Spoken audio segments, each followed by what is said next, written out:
Ready? Pursuant to Section 5, Chapter 231, Public Law 1975, this is, you just told me we were live, sir. I'm only going to start where I left off. Psych. Live, but not live. Pursuant to Section 5, Chapter 231, Public Law 1975, this is to state for the record that adequate notice of this meeting has been provided to the public by posting and maintaining the annual notice of regular meetings on the bulletin board of the municipal building, by mailing the annual notice of regular meetings for 2024 to the News Record and Star Ledger in December 2023, and by filing said notice in the office of the Township Clerk. Ms. Cripe, Here. Staffis, Here. Luca, Here. Engel, Here. Mayor Adams. Here, thank you. Whereas Chapter 231, Public Laws 1975, commonly known as the Open Public Meetings Act, requires that all meetings of public bodies be open to the public. And whereas Section 7A provides that the governing body has the discretion to permit, prohibit, or regulate the active participation of the public at any meeting. And whereas desire of the governing body to comply with the provision of this act, same time to conduct its business in an orderly and expeditious manner. Now therefore be it resolved by the committee, Township of Maplewood, that it does hereby prohibit, except as set forth in the formal agenda, active participation in the deliberations of the governing body by the public, and except as otherwise described by law, does limit the public to the observations of the actions and discussions of the governing body at all of its regular and special meetings. So moved. Second. Ms. Cripe, Yes. Mr. Daffis. Yes. Mr. DeLuca. Yes. Ms. Engel. Yes. Mayor Adams. Yes, thank you. Thank you. That's it. Yes. So please rise. Everyone, please rise for a salute to the flag. I pledge allegiance to the flag of the United States of America and To the republic for which it stands, one nation under God, indivisible, with liberty and justice for all. Please remain standing for a moment of silence in honor of Congressman Donald Payne Jr., who was our congressman until a couple years ago when the districts were redistricted. So thank him for his long service, and may he rest in peace. Thank you.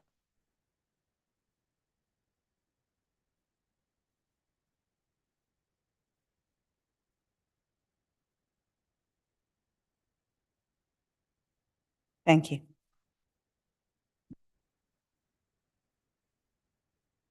Good evening, everyone, and welcome to the Tuesday, May 7th, 2024 meeting of the Township Committee of the Town of Maplewood. We have a few proclamations for Older Americans Month, Haitian American Month, and Asian American Pacific Islander Month.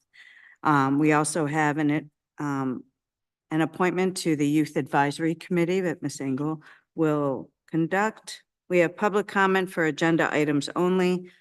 Then we will move into our Board of Health meeting. After the Board of Health meeting, we will have one ordinance on final passage. I'm sorry, two ordinances for the calendar year to exceed the municipal budget appropriations limit to establish a cap bank. And then we'll move a bond ordinance providing for various capital improvements and in the township in the amount of $7,745,110. Then we have an introduction of a new ordinance establishing a code of conduct in the Maplewood Municipal Code for all youth activities that are sponsored by the township. And then we will read the resolution for the budget to approve our budget tonight, finally. Then we have reports from departments, administrative reports, administrator, attorney, and township clerk, reports from elected officials, committee member DeLuca, committee member Engel, deputy mayor Cripe, committee member Daffis, and then my report. Discussion items. We have one item on for discussion, and that is the demolition ordinance, which Mr. DeLuca will conduct that discussion item. Then we have the consent agenda and into our second public comment on any subject matter, and then we will adjourn. So with that, I will ask Ms. Cripe to conduct the Older Americans Proclamation, Americans Month proclamation. This is going to be a little bit different, almost like Women's History Month. Oh, yes. We have a participatory proclamation reading tonight. Thank you, Mayor. We have members of our Seniors Advisory Committee that are present here as well as on Zoom that are going to take different parts. So if our administrator, Mr. Wary, could let our 4 members in as their parts come up, that would be wonderful. Yeah. And this is the proclamation for Older Americans Month 2024.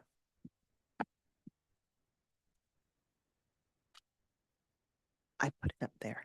Did you need that? I was just going to slide it over to you when it was your part. Should be one other member who is joining us, Marilyn Schnorrs. If you're available, please raise your hand, Marilyn. Whereas in 1963, then President John F. Kennedy, alongside members of the National Council of Senior Citizens, designated May as Senior Citizens Month, which was later changed to Older Americans Month. And whereas while in 1963, only 17 million Americans had reached their 65th birthday, in 2022, the state of New Jersey alone had over 1.5 million people who are over 65. And whereas each year the Administration for Communities Living under the United States Department of Health and Human Services chooses a theme for the year. And in 2024, the theme is Powered by Connection. And Oh, hold on a second. Oh, sorry. Whereas from business leaders to members of our government, alongside individuals and groups like the Maplewood Senior Advisory Committee, older adults have immense influence locally, regionally, nationally, and the world. And whereas despite the number of old Americans out there, their wealth of knowledge can often go untapped. And whereas in the Township of Maplewood, we recognize and seek the knowledge of older Americans, hold and encourage intergenerational relationships and exchanges from community service and civil engagement, among other many activities. And whereas that's why, from local to the national level, we advocate, plan, and do our best to protect programs that serve older Americans. For example, in the Township of Maplewood, how can we speak on inclusivity, diversity, and going beyond tolerance and promoting acceptance if we exclude those whose work allowed us the privileges we have today? Now therefore be it resolved that I, Nancy Adams, Mayor of the Township of Maplewood, on behalf of the Maplewood Township Committee, do hereby proclaim May 2024 as Older Americans Month. We call upon all residents to join us in recognizing the contributions of our older citizens in promoting programs and activities that foster connection, inclusion, and support for older adults. Thank you. Thank you.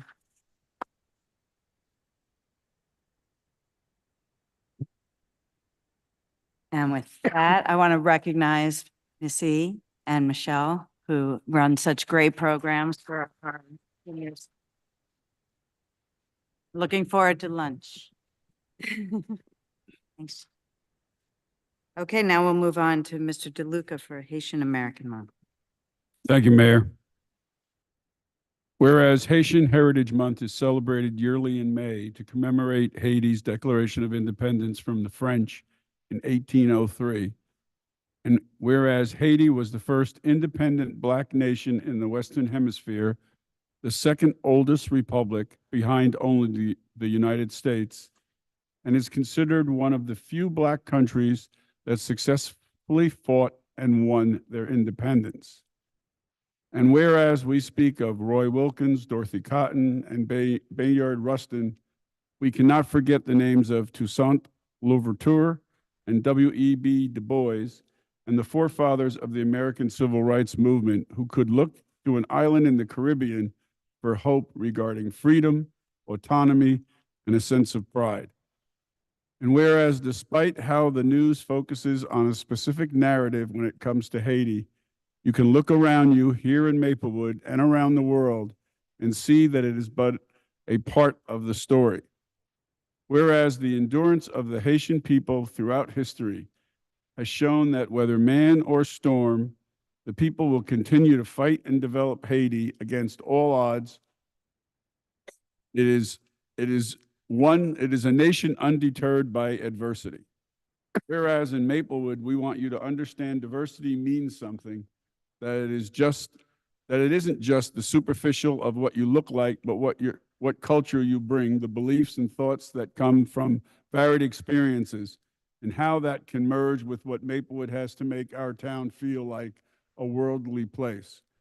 Now, therefore, be it resolved that I, Victor DeLuca, on behalf of Nancy Adams and the Maplewood Township Committee, do hereby proclaim the month of May 2024 as Haitian Heritage Month and May 18th as Haitian Flag Day. We also encourage our citizens to explore the rich history of Haiti, both past and present, so future generations can know of its importance in world history, and Haiti can continue to inspire those who wish to understand what it means to fight against oppression. Thank you.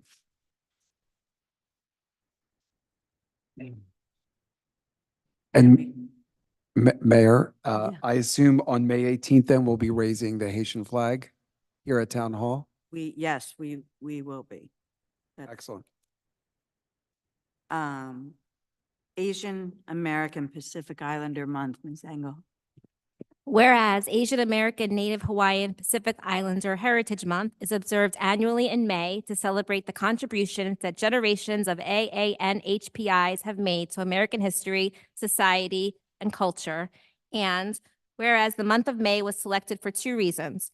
First, to commemorate the arrival of the first known Japanese immigrant to the U.S. on May 7th, 1843.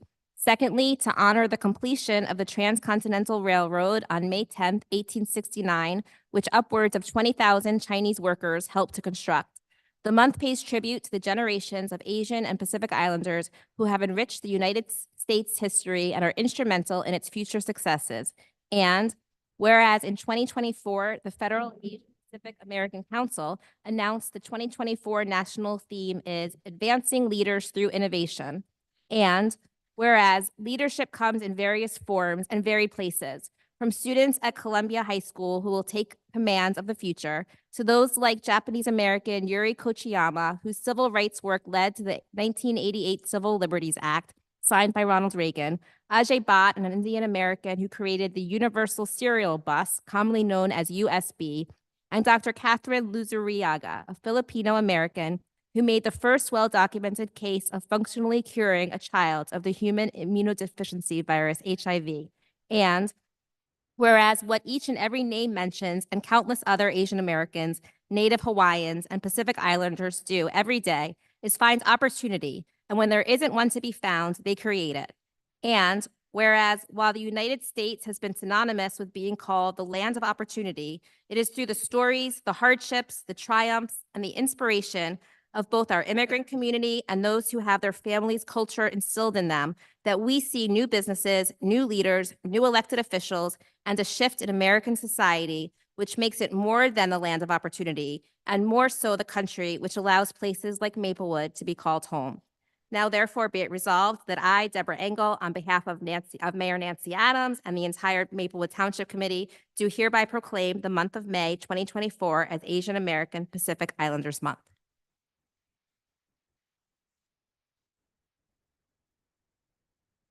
To my Township Committee colleagues, I just want to note that recently AAPI has evolved in order to be more inclusive, and in particular to include the indigenous peoples of Hawaii, the Native Hawaiians, who were not included in the AAPI designation. So for next year and going forward, it'll be AANHPI, Asian American, Native Hawaiian, Pacific Islander. A lot of initials. It's a lot. It's a big acronym. I think that's how it started. Asian American, Native Hawaiian, Pacific Islander Heritage Month. Yeah. So that's the designation. And That's what you read? the next meeting, I recommend that we acknowledge Mental Health Awareness Month. May We is are. Mental Health Awareness Month. Thanks. Yep, already on the agenda. Okay. We'll move to boards and committees. We have a Youth Advisory Committee appointee this evening. Ms. Engel, would you like to take?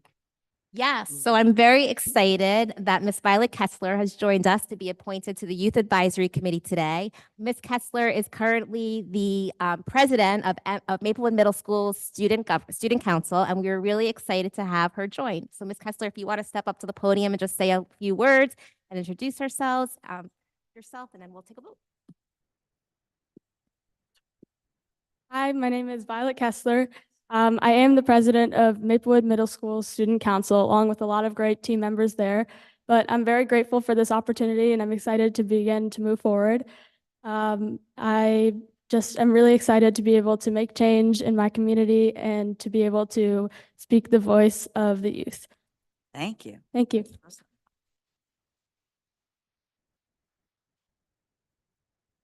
So with that, I move that we appoint Violet Kessler to the Youth Advisory Committee. I'll second. Absolutely. Ms. Croy, Yes. Daffis. Yes. DeLuca. Yes. Engel. Yes. Mayor Adams. Yes, Violet, thank you so much for stepping up for that. Very exciting to see our youth leading us. So thank you. Yes. And Violet, as a member of the Youth Advisory Committee, you're not just another volunteer like the other volunteers and boards and committees that we have. You actually have a say directly in the decisions that we make up here twice a month. So the Youth Advisory Committee was set up in such a manner that it would be an arm of the Township Committee so that our youth can have a say in what we do in town and don't do. So congratulations. And open it up right now for public comment for agenda items only. I'm That sorry, I think there was. Mayor, Full committee. we had Oh, a, pool committee yes. reappointment. sorry, I'm just going to move. We have a few pool advisory committee reappointments. So I move that Malia Herman, Sandy Eisman, Joshua Silberman, and Rebecca Shear be reappointed to the Pool Advisory Committee for another term. Yeah, Second. second. Ms. Croy, Yes. Daffis. Yes. DeLuca. Yes. Engel. Yes. Mayor Adams. Yes, sorry. So Donna. just so we're clear, when you say another term, another 3-year term, Another right? 3 And then year. we should make sure that we get the proper dates down so that the future township committee knows when they're up. Yes, we have that all. Okay, with that, I'm going to move to public comment for agenda items only. That includes the appointments we just made. So if any family members would like to come up and speak on behalf He's looking of at our you, Youth Mr. Kessler. Advisory Committee appointment. No. All good. So no one in the person, Mr. Wary, so you can open it up. Unless our county liaison would like to come up and speak, we can, instead of you having to wait till the end of it.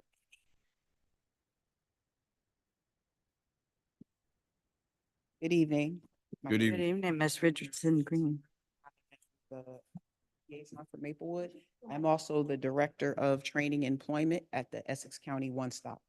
I wanted to come here today to talk about some of the wonderful offerings the county has.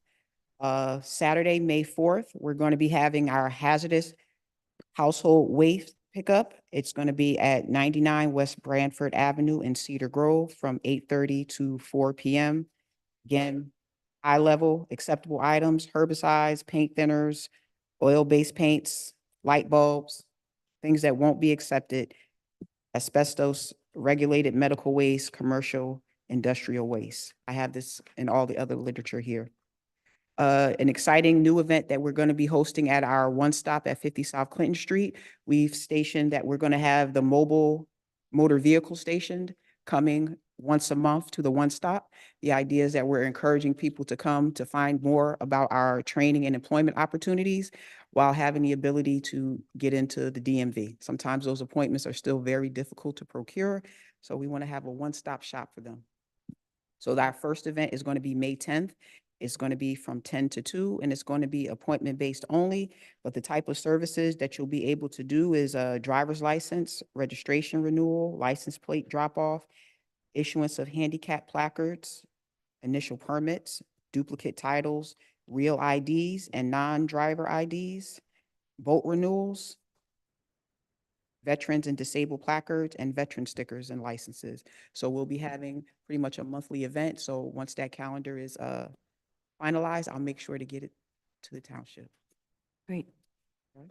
On May 18th, we'll be having our Computer and Electronics Recycling Day. That's going to be from 9 to 3 p.m. at 99 West Branford Avenue in Cedar Grove. We'll be accepting computers, monitors, printers, fax machines, scanners, telecom equipment, speakers, television, VCRs, if we still have them, DVD players, I do too. old cellular phones, and irons. What we will not be accepting are smoke detectors and carbon monoxide alarms. An exciting event, our annual event, is our Essex County Job Fair. It's going to be Thursday, May 30th, from 10 to 2 p.m. at Essex County College on 177 West Market Street in Newark.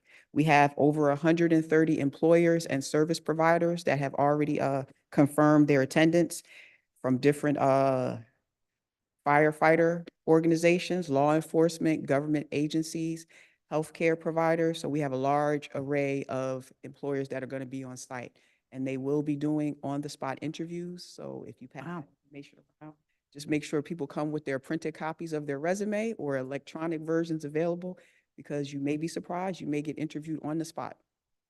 Nice. That is May 30th. June 1st, we have our paper shredding day. That's going to be 8:30 a.m. to 12 noon. That is also going to be at the Department of Public Works at 99 West Branford Avenue in Cedar Grove. August 17th, our annual Back to School Open House event. 10 a.m. to 2 p.m. It's going to be in the parking lot of our One Stop at 50 South Clinton Street in East Orange. We're going to have a variety of events. We're going to have animal presentations, bounce houses, DJ and performances for the children. But we're also going to have health services, rental assistance, GED education, job development, youth opportunity services, social services, as well as vocational training. And that event is going to be Saturday, August 17th, 10 a.m. to 2 p.m. The last item I have is our Essex County Fishing Derby 2024 schedule. We'll have our first one Tuesday, May 21st at Irvington Park. The next one Wednesday, May 22nd at Monty Irvin Orange Park. May 23rd, we're going to be at Grover Cleveland Park. May 28th, we'll be at Weekway Park. May 29th, Verona Park. May 30th, South Mountain Recreation Complex. June 1st, Branchbrook Park. Registration is 5 p.m. to 6 p.m. The Derby will be 6 p.m. to 7, and the award ceremony will be 7:15 to 7:30. And the last item I wanted to present to the township, at our Essex County One Stop, we have a variety of services that are available, but one particular area is our Workforce Initiative Opportunities Act. We have funding for training and employment opportunities for youth ages 16 through 24, adults, and dislocated worker. Our dislocated worker population includes those individuals where a company may have closed, that person may have been laid off, a relocation, and it does not matter what your previous income is. If you fall into one of those categories, you can come down to the One Stop at 50 South Clinton Street. They'll evaluate you and get you registered for whatever training opportunity that you think would be beneficial to you. Our youth program are for youth with specific barriers to employment, including high school dropouts, parenting, mental or physical disabilities, or any involvement with the juvenile justice or foster care system, also including homelessness and runaways. So we're looking to really push our outreach to our out-of-school youth. We're not forgetting our in-school youth, but the out-of-school youth is a population that's been very difficult for us to actually get in contact with. So we're going to be doing a lot of initiatives that includes a social media campaign to reach out to the youth and let them know that they have a place at 50 South Clinton Street in East Orange. Appreciate it. Thank That's you. it for me right now, and if there's any questions. Thank you. That was a lot. Have any questions from my colleagues on the? Nope. I was just wondering, I was hoping that this particularly for the youth and that are out of school, if that information could be conveyed to our health Clerk. officer and to the clerk so they can get it out, possibly even posting it on our town bulletin boards. Make sure to get all of those over. I'd be happy to meet with the newest delegate in terms of the youth services we have. I think having her be president and be a part of it will engage a lot of young people. I'm not that young anymore. So having that young, fresh voice would be very helpful in getting youth out to our program. Thank you. Yeah, for sure. Thank you so much. Mr. Wary, do we have anyone on public comment on Zoom? If any members of the public joining us on Zoom would like to speak in public portion, please raise your hand now.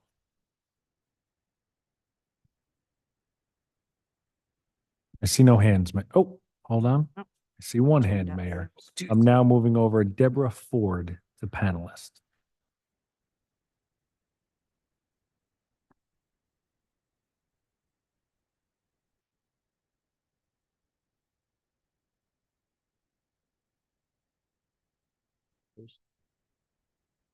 Yeah, we're not moving. Hmm. Is there, We seem to have lost our connection? Oh, no, here she is. Ms. Ford, welcome to public portion. You may unmute yourself and address the committee.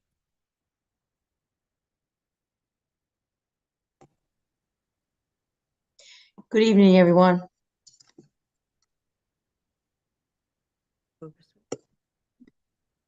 Could you state your name and go ahead and speak? Nancy, good to see you again. Deborah Ford, 47 Oh, hi, Medical Deborah. Place. Yeah, Maplewood. I'm here. I just want to briefly summarize my comments. I'm here speaking on behalf of several members of our community, and I think a few of them are also here. Our concerns are about the pool parking lot. I'm just going to say three, and the top three are the condition of the pool parking lot, the trash generated by New Jersey Transit is horrific. I sent you the pictures. I think the pictures speak for themselves. That's not us. That's not the folks that rent parking spaces from Maplewood Village condominiums. That is New Jersey Transit creating that trash. It's horrific. So the pictures are on file. I sent them to you.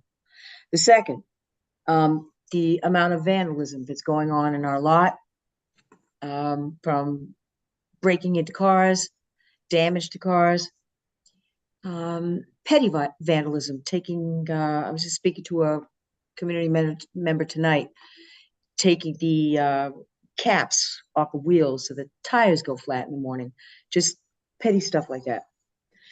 And then the last that I want to say, this is a highly overcrowded parking lot. We don't understand why New Jersey Transit, that has a multiple-story garage across the street, is still parking in our community lot, but they are. And they take our spots from us. They come and go as they please. It's a one-way in, it's a one-way in and a one-way out. And they come in any way they want. They come in against the signs so that they can get their parking spots in the morning. It's a mess. We are concerned. And we just want to put that thought out there to the township leadership to ask, what do you think conversations need to be going forward? The expectation is not that you folks can come up with an answer tonight, but beginning with the trash is horrific, and it should not be our DPW that cleans up after them. Anyway, those are my comments, and I'm just going to turn it over to others that I think are in this meeting tonight. Thank you for your time. Thank you, Ms. Ford. I did get your email and we will definitely follow up with that. If any other members of the public on Zoom would like to speak on agenda items only, please raise your hand now.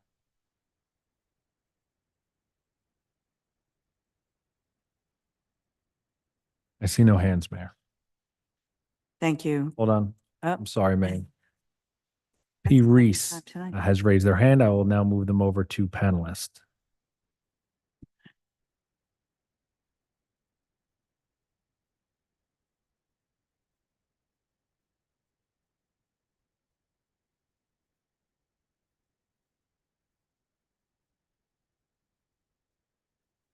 Welcome to public portion. P. Reese, you may unmute yourself and you have 3 minutes to address the committee on agenda items only. Thank you. I just wanted to kind of echo what Ms. Ford said as well about the parking lot across the street that we all utilize and pay for. Like she said, there are times where the New Jersey Transit employees are taking over the parking lot. A couple of weeks ago, I had to wait 15 minutes for a spot to open up in our section, that first row. Plus, sometimes the security guards in the white cars that drive by 3 times with their flashing lights on, and sometimes they're going in the wrong direction. They're going different ways. There are people who park in the parking lot from New Jersey Transit who are speeding. When I'm going to my car with my child, you know, I have to tell them, watch out because people are flying down the lane. They don't care, you know. The lawn, I'm not sure who maintains the lawn, but the lawn is never manicured. I saw yesterday down towards the crosswalk where you cross over to New Jersey Transit, there was 2 people with like the trimmers, like the weed whackers, that were doing some little portion near that little bridge, but nothing else has been done. I don't know, I just was hoping that once we get into the summer season where people are coming and using the parking lot, that something can be done. And it's sad. It shouldn't be that way. It seems like it's just unkept, and I don't know who takes care of it. Do we know who takes care of it? Like who's responsible for cleaning the grounds and taking care of these areas? Or is it only when the pool opens? Or is there any way to designate the portion of the parking lot that Maplewood Village Condominiums uses for just us? And that, I thought that was the understanding of that, having that security person there to make sure that they park in their designated area, and they don't. Okay, we will, as I told Ms. Ford, we will look into it. I forwarded her email to administration and the Director of Public Works. Thank you so much. And we will follow up. Thank you. Thank you for your time. Thank you. Sure. Have a good night. Any other members of the public joining us on Zoom would like to speak in public portion on agenda items only, please raise your hand now.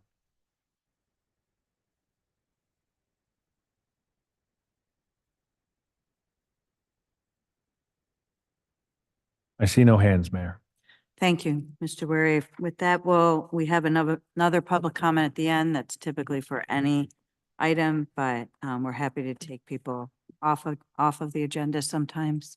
So for now, we will move into our Board of Health meeting, and I will turn it over to committee member Me. smiling at me. Thank you, Mayor. Distracted me.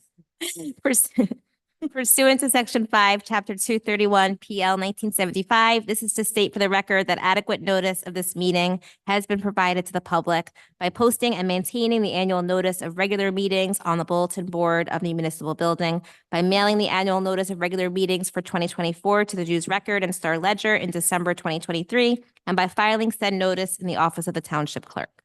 Ms. Croy, Here. Mr. Daffis, Present. Mr. DeLuca, Here. Mayor Adams, Here. Ms. Engel. Here.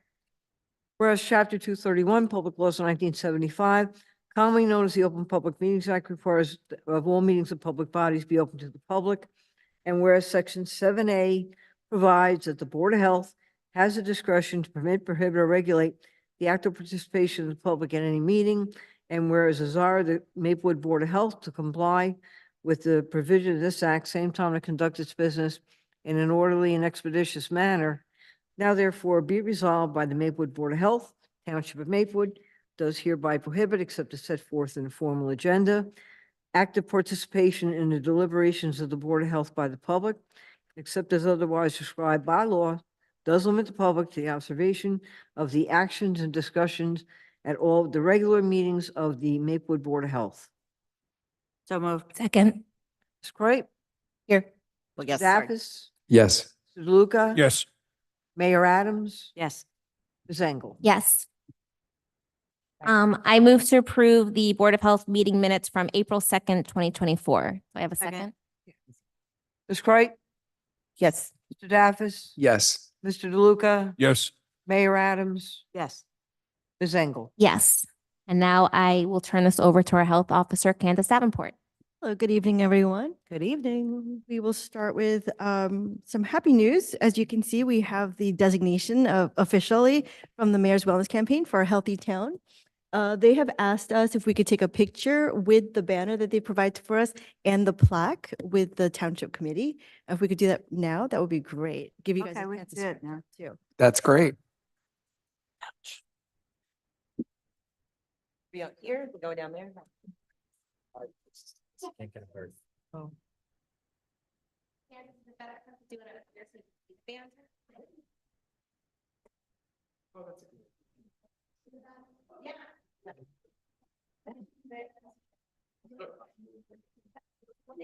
On her little box. I don't. Move the chair. Move the chair. Yeah. Pat, I will think of a comeback and get back. Get back at him. Is Candace coming up with us? Candace? You have to be up here too.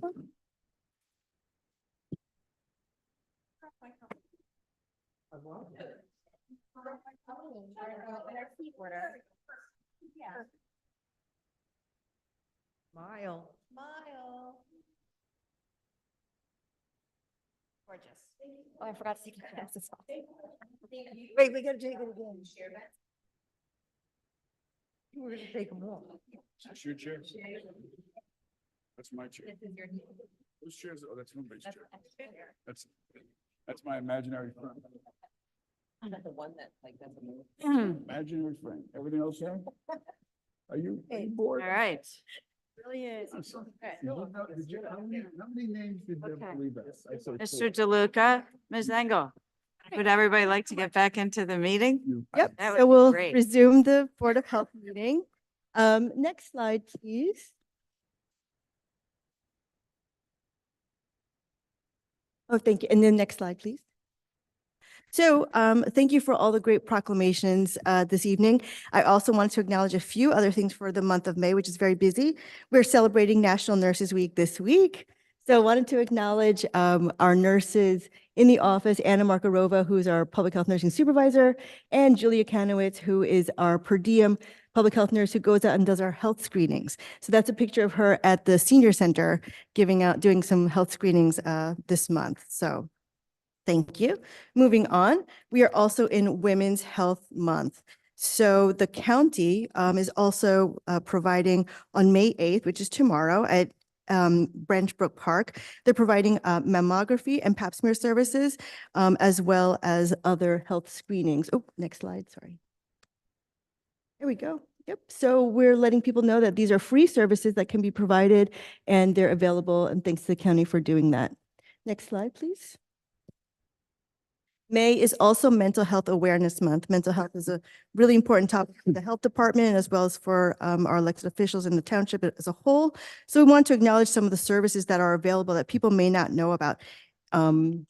New Jersey Department of Mental Health and Addiction Services is having 4 free webinars that people can attend.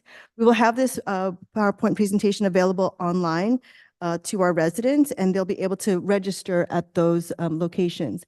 In addition, we want to include the New Jersey Mental Health Care phone number, which people can call from hours of 8 a.m. to 8 p.m. on weekdays. Likewise, we want to invite people who are deaf and hard of hearing, that there's also an emotional support helpline for them as well. Sign language users are available, and they can call that number during weekday hours from 9 a.m. to 5 p.m. So I think they're really trying to do some great outreach to all of our residents in New Jersey. Next slide. In case you didn't know, May is also Digestive Health Month. So we wanted to acknowledge Robert Wood Johnson Barnabas is hosting a free program on gluten-free and diets and how that can help with digestive issues. As we mentioned a month or two ago about Colorectal Cancer Awareness Month, we really want to make sure that people are aware of their digestive system and take good care of themselves by taking advantage of these great free opportunities. Next slide, please.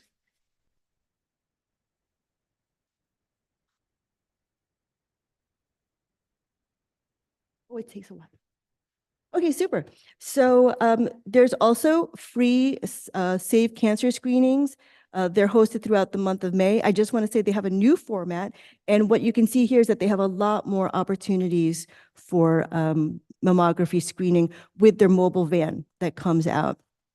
And I will highlight that in 1 second in the next slide.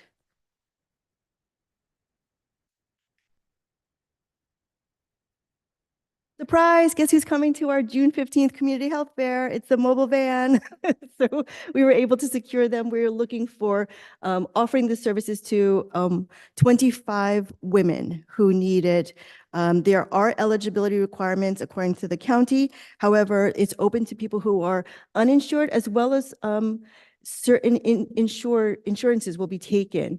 In addition to the mobile mammography screening, we will have our community health fair, which will have free health screenings and food and activities, and it's open to all. I also want to highlight that we will have the mobile drug drop box there. So if people want to dispose of their medications safely, they can do that there as well. So please come to the Saturday, June 15th Township Health Fair. Next slide, please.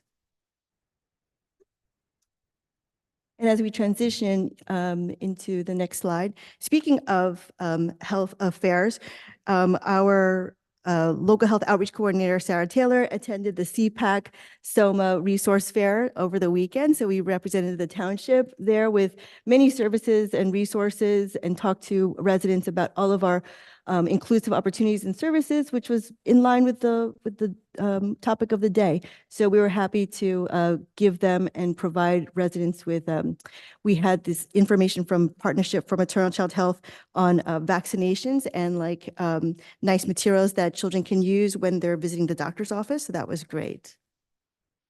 Next slide. Oh, where's that? Yes. Nice. That's okay. Yes, I was going to say, right? It's not Maplewood. It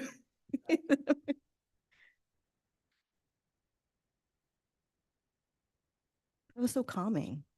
Yeah, it's like nice mental health. Okay, so thank you so much.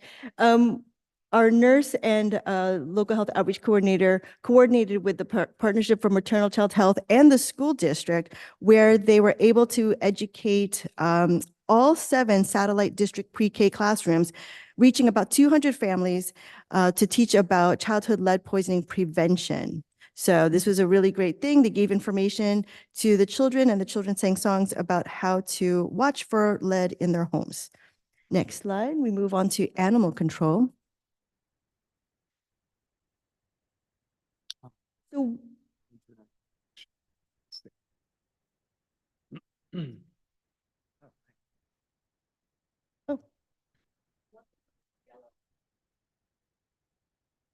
What's happening tonight? Why is this happening?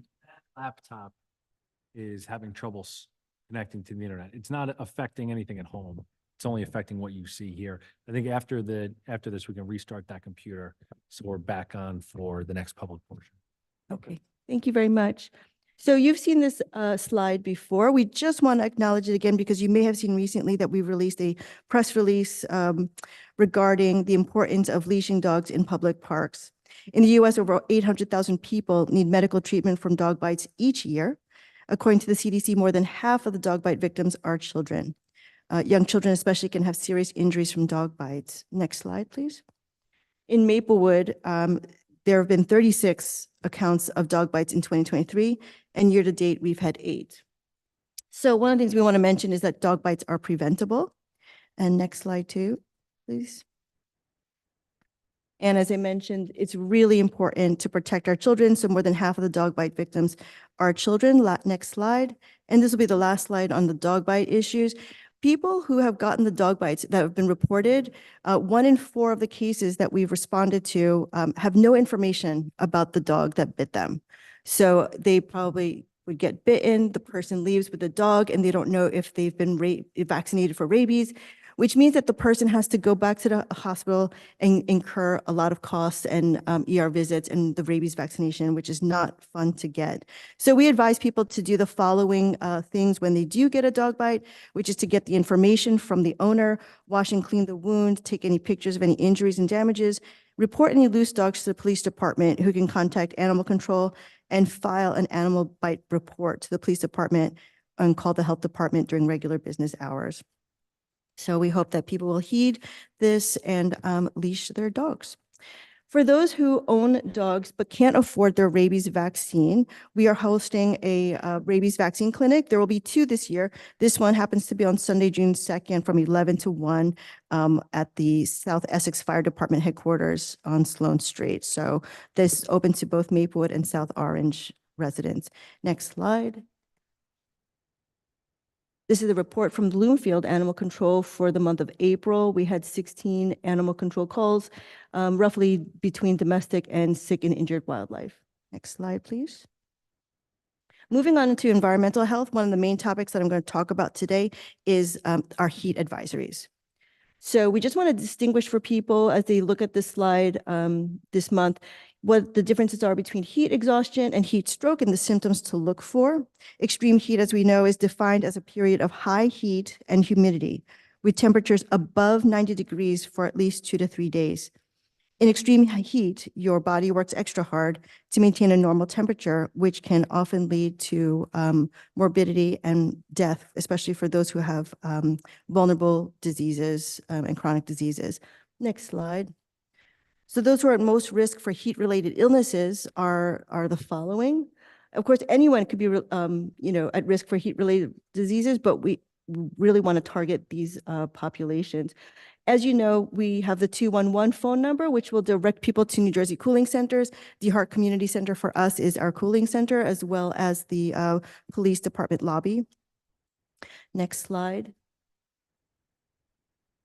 This is of most importance and relevance because the New Jersey DEP has released a New Jersey Extreme Heat Resilience Action Plan. They're looking for public comment on this report, and we strongly encourage people to read it and look at all of the priority areas that the state has. It pertains to things that people can do individually, as well as what we can do as a community. Something I want to highlight here is that based on the research summarized in the New Jersey Scientific Report on Climate Change and the Human Health and Communities Addendum, New Jersey is warming faster than the rest of the Northeast region and the world, experiencing its 3rd hottest summer recorded in 2022. So there's definitely some urgency as to why we need to address this, but also kudos to the elected officials and the township in general for all the things we are doing to address climate change. This is one of the most important climate change issues that we are facing, so we really want to meet it head on. Next slide, please. I believe that for that, public comment ends July 5th. So if you'd like to do some public comment on the action plan, please do so. Moving on to environmental health for April, we've had restaurant inspections. I do want to notice the high number of complaints. It's getting warmer, so half of those complaints are on rodents and garbage, which our environmental staff are dealing with. Next slide. We also want to acknowledge some recalls that we have. The 2 slides that are upcoming are on a recall for gluten-free stuffed mini bagels, and the next one is on the lead in painter rollers for children. So again, the risks of lead exposure are not just in the home, but also in products that they use. So we put that out there for anyone who might have purchased those. Next slide. We move on to our nursing update. And we've had 7 reportable infectious and communicable diseases investigated, and 8 health screenings, as I mentioned, were done at the senior center, and all of our 23-24 immunization audits at our childcare and schools are complete. So we are happy about that. All of them have been above 95% compliant. So this is going to become important when we talk about the CDC measles advisory. So you might remember from last month, I gave this report that there is a CDC measles advisory. Since that point, the number of measles cases in the United States has doubled. So between January 1st to now May 2nd, the total is 131 measles cases. This is much higher than we've normally seen in the past years. So what we really want to encourage people to do is to please get vaccinated for measles if you are eligible, especially if you're an adult. Measles vaccination is for children ages 1 and then 4, and for healthcare providers or anyone going or traveling to endemic places for measles. It really is a travel advisory, but we are also seeing it in outbreaks across the country, like in places like Chicago. So please be vaccinated for measles because it's highly contagious. H5N1 flu, you might have seen this in the news. It is the bird flu. What I really want to acknowledge and mention to the public is that the human risk at this time is low. It is safe to eat eggs, chicken, and drink milk that has been properly prepared and cooked, and is safe to drink pasteurized milk. This occurrence does not affect beef cows. So beef's okay to eat. It just affects the dairy cows that are in contact with the chickens. And that's affecting 33 dairy herds, as we know, in 8 states. Thank you. Moving on to respiratory diseases. This is great news because we now have the state health department guidance has now been in line with the CDC guidance, which is that if you have COVID, you may return to normal activity after now 24 hours of being symptom-free.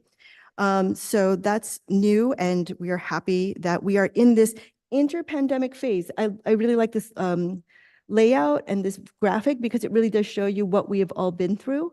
But as you can see, the interpandemic phase on either side is about preparedness. So we are always getting ready for the next thing, but we are happy to say that we are moving out of the heavy quarantine and isolation protocols. So next slide, as you can see, we are in a low COVID rate, but we still have test kits available. So if anyone wants any free home COVID test kits, next slide, they are available at the health department and town hall. And we're here Monday to Friday during the weekdays, 9 a.m. to 4:30 p.m. As we move on to next slide, influenza transmission, as of April 27th, we are in moderate transmission, but you can see that for the Northeast, where we are located in Essex, it is low. Next slide. And this is customary for the year. It's to be expected that flu would go down, but that the fact that it's still in May is interesting. So. National Drug Take Back Day, we held that on Saturday, April 27th, thanks to the Maplewood Police Department. We were able to collect 32 pounds of unused or expired drugs. So incredible work. This is definitely a program and service that is needed. We just keep collecting at least like 30 pounds every time we go. So it's amazing.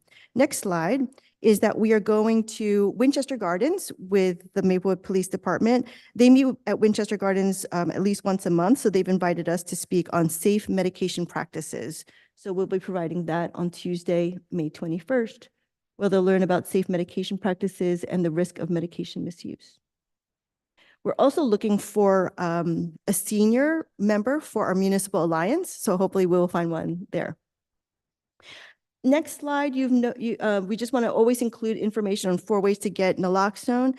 And the next slide, we'll talk about opioid overdoses and the trainings that are available 6 times a month.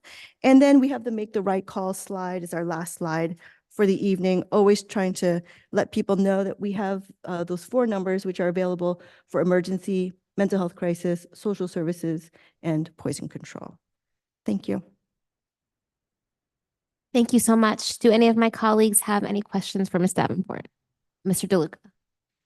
Thank you. I was speaking to a Nelson Place resident who is having some issues again with the Maplewood beverage packers noise. Okay. What is the best course of action there? Report a complaint through GovPilot, and then we'll register that and go and visit the site. How about if I give him your phone number and you can definitely. I think he's tried that before with regional health and with Essex Regional. yeah, and he hasn't been satisfied because he's out working and he actually has a position in town that he works sometimes nighttime, so he's out and about here and there. So I'll give him You- your Yeah, your this is a contact longstanding information. issue. Yeah, issue. I'll be happy to take care of that. So it's the Maplewood Beverage Packers. Yeah, the Arizona iced tea. Supposedly they have a piece of machinery they Hmm. got and it's causing more noise and backups of trucks and all that stuff. Okay.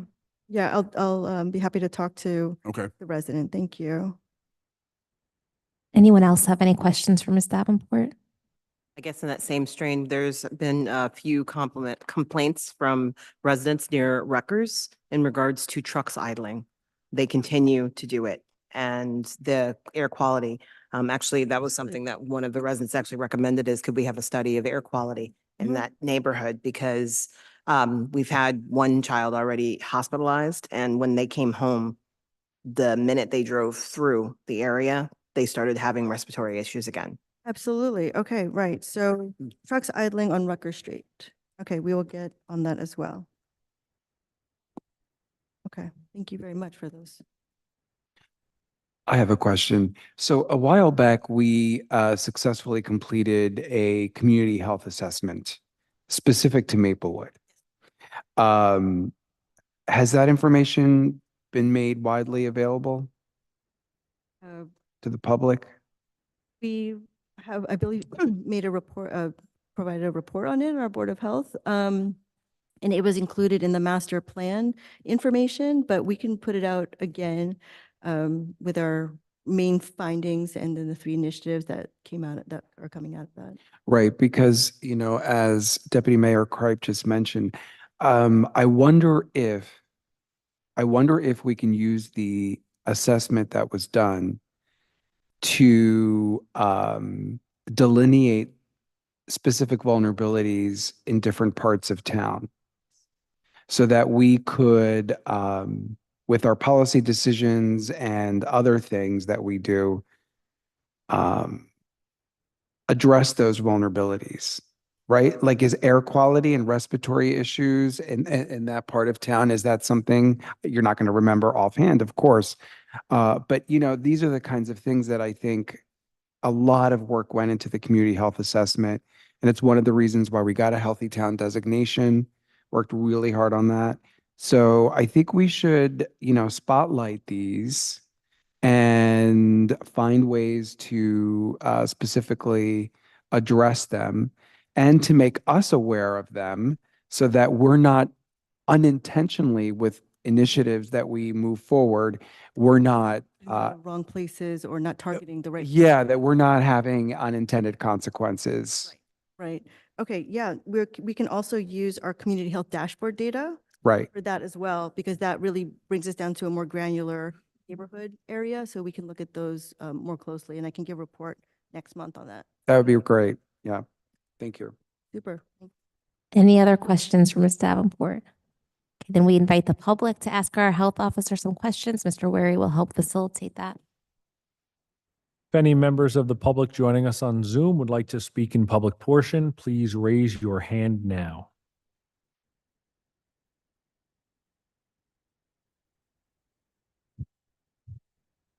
I see no hands, Ms. Engel. Awesome. So our next meeting is scheduled for Wednesday, June 5th, and I move to adjourn our Board of Health Second. meeting. Ms. Kripe, Yes. Mr. Daffis. Yes. Mr. DeLuca. Yes. Mayor Adams. Yes, Ms. Engel. Yes. Thank you very much. Good night. Back to you, Mayor. thank you. Thank you, Ms. Davenport. Okay, we'll move on to ordinances on final passage. Just, ordinance on final passage, ordinance, number 3117-24. It's item number 9 on your agenda. Calendar year 2024, ordinance to exceed the municipal budget appropriation limits and to establish a cap bank per NJSA 4-45.14. This ordinance authorizes an increase in budget to a 3.5% over the previous year's final appropriations, subject to certain exceptions. Okay, this ordinance has been published, copies posted on the bulletin board in the municipal building, and copies made available in the general public in accordance with the law. Is there anyone who would like to speak on this ordinance? Mr. Weary, can you look online? If any members of the public would like to speak on this ordinance, please raise your hand now.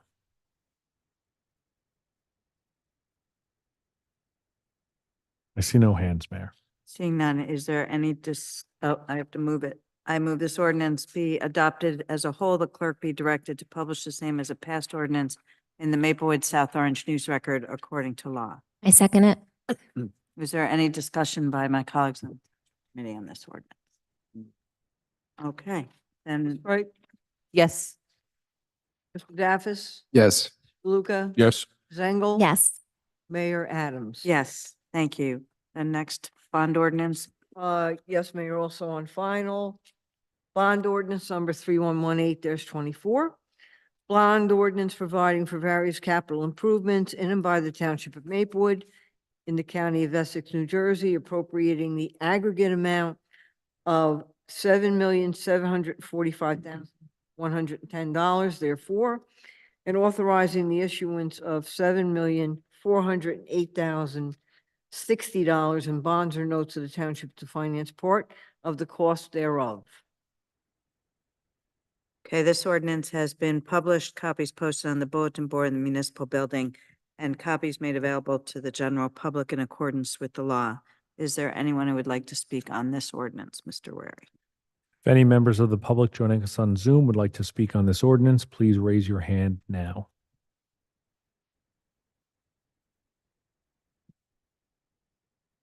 I see no hands, Mayor. Thank you. I move this ordinance be adopted as a whole and the clerk be directed to publish the same as a passed ordinance in the Maplewood South Orange News Record according to law. I second the motion. Is there any discussion? Okay, Ms. Kreip? Yes. Mr. Daffis? Yes. Mr. DeLuca? Yes. Zengel? Yes. Mayor Adams? yes, thank you. We have an introduction of a new ordinance.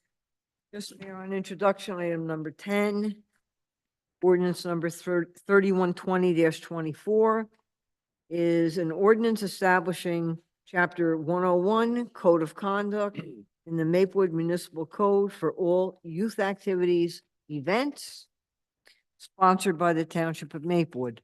This ordinance creates a code of conduct for all youth activities and events sponsored by the Township of Maplewood. Mayor, I move the passage of this ordinance on first reading, its publication according to law in the Maplewood South Orange News Record, and a public hearing to be held on May 21st, 2024. I have a second. Yes, I second that. Whitson? Ms. Kreip? Yes. Daffis? Yes. Luca? Yes. Zengel? Yes. Mayor Adams? Yes, thank you. We have resolution to read budget by title.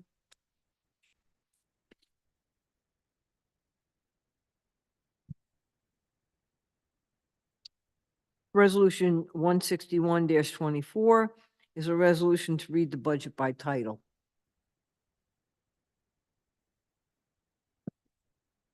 Are you supposed to read the script? I just posted. That was, What about the first part? yeah, the first part. Starting again. Starting again. She's looking at us. Deduction. Okay. It's all good. Thank you. Mayor, Me. this is a time fixed for the public hearing on the 2024 municipal budget. The budget was approved by the governing body on April 2nd, 2024, was advertised as required by law on April 25th, 2024, together with notice of hearing for this time.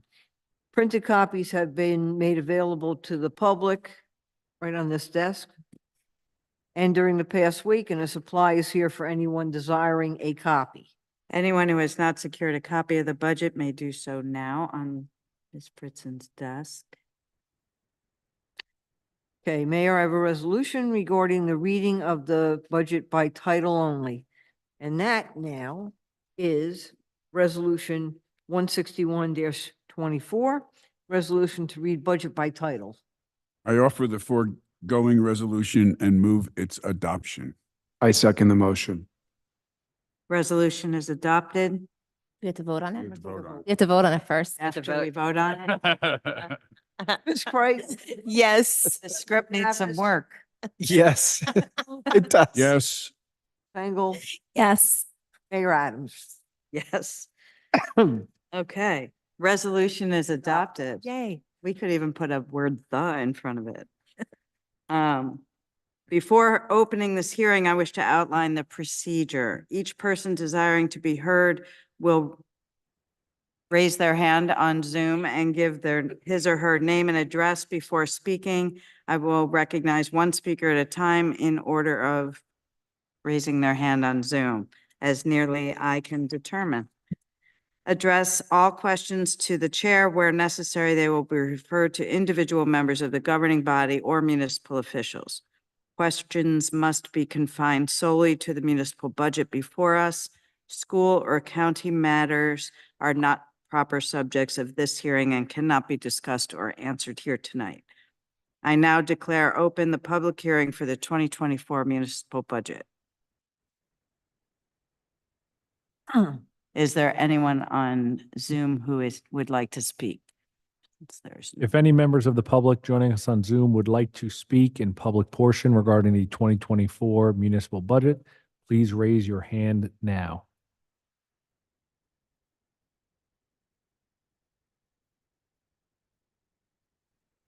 I see no hands, Mayor. All right, observing no further comment or questions, I'll entertain a motion to close the hearing. Ms. Engel. Mayor, I have a resolution to present at this time, amending the municipal budget of the year 2024. However, I think you just asked us to motion. Yeah, to I close move we the- close the public hearing. Right, we got to close the hearing. I second. Now, I'm gonna take a vote. Got to take a vote. Yes. Right, Yes. Mr. Daffis? Yes. Mr. Luca? Yes. Ms. Engel? yes. Mayor Adams? Yes, Ms. Engel. Now, Mayor, I have a resolution to present at this time, amending the municipal budget for the year 2024. The clerk will read the resolution, R 164-24. Okay. That's gonna be about 3 pages. Okay, well, I have to read this in full, Yes. Okay. So read it loudly and so clearly. bear with me. It's resolution number 164-24, resolution to amend the 2024 budget.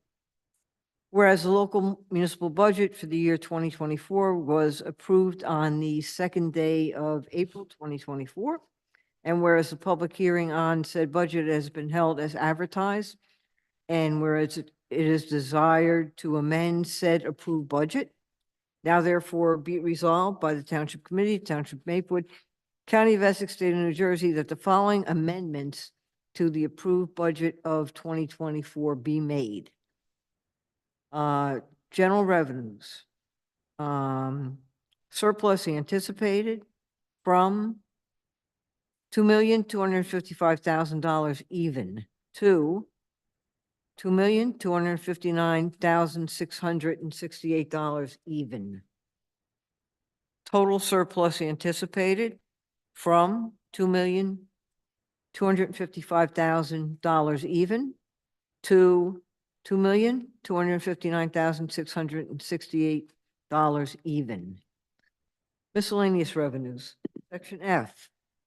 Special items of general revenue anticipated with prior written consent of the Director of Local Government Services. Public and private revenues offset with appropriations. Unappropriated reserves. So recycling tonnage grant, $30,580.68.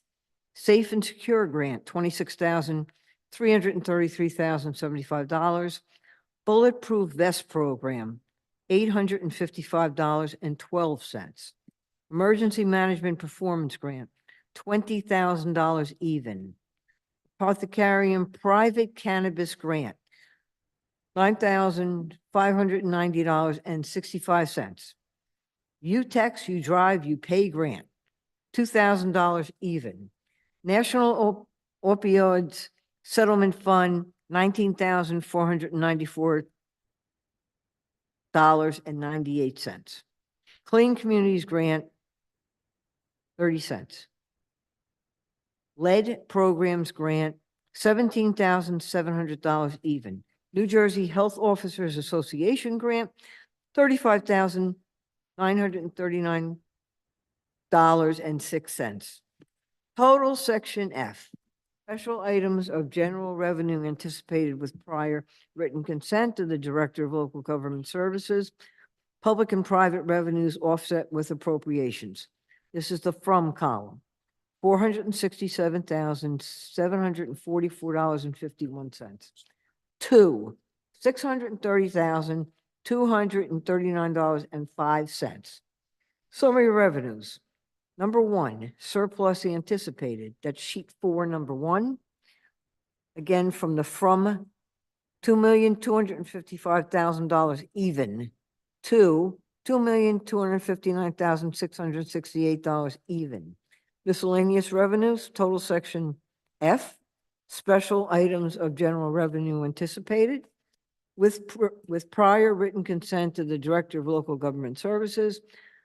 Public and private revenues, $467,744.51 and two, $630,239.05. Total miscellaneous revenues from column, $14,512,838.51 to the to column, $14,675,333.05. Number 5, subtotal general revenues. That's items 1, 2, 3, and 4 from the column, $17,892,838.51. The to column, $18,060,000, $1.05. That's page 1.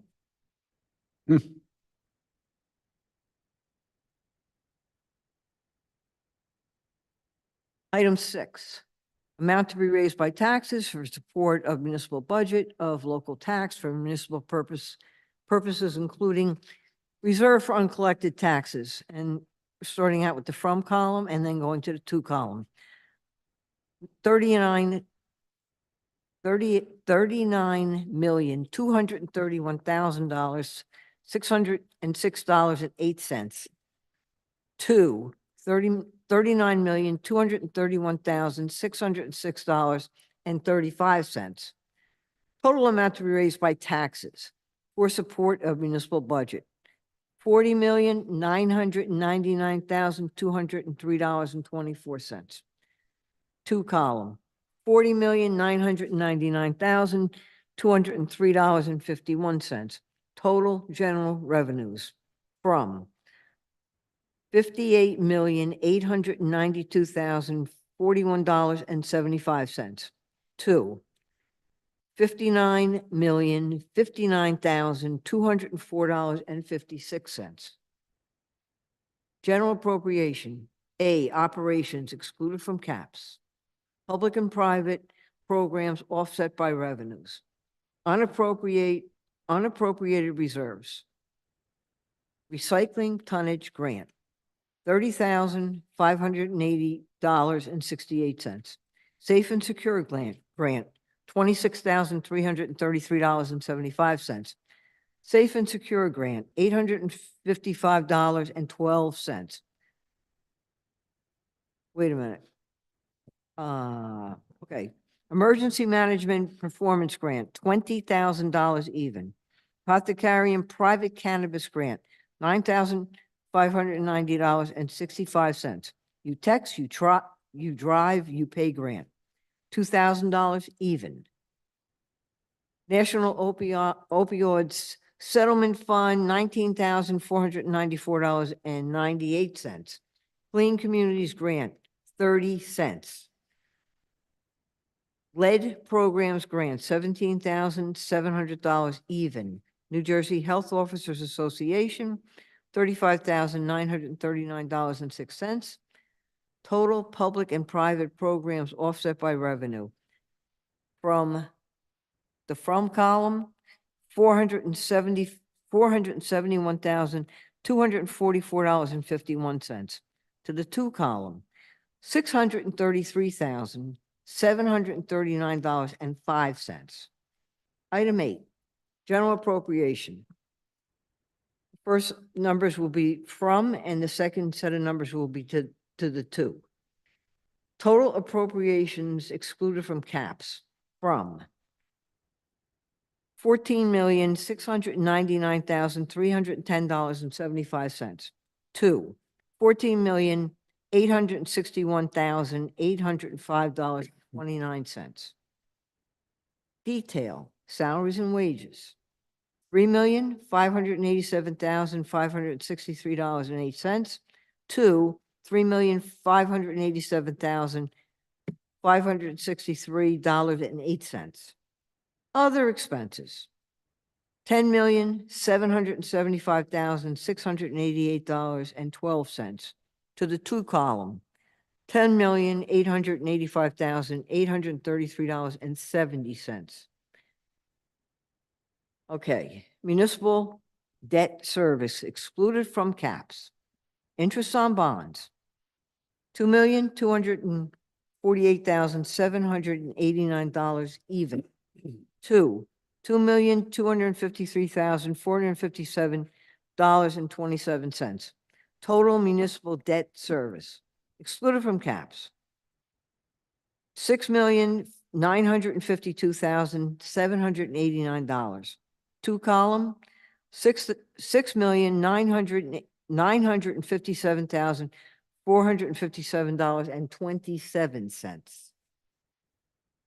H2, total general appropriations for municipal purposes excluded from caps. Again, from a column to the two column, $23,657,883.75 to $23,825,046.56. O, total general appropriations excluded from caps, $23,657,883.75 to the two column, $23,825,046.56. L, subtotal general appropriations, items H1 and O. From column, $7,092,041.75. The two column, $5,259,204.56.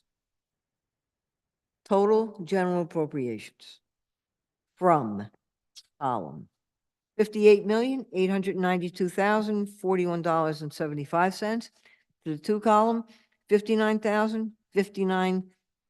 wait a minute. 59 million. 59,000. 59,000, I was like, oh, no. $4.56. The numbers are running. This is page 3 and the final page, and Praise God. Finished. I got this.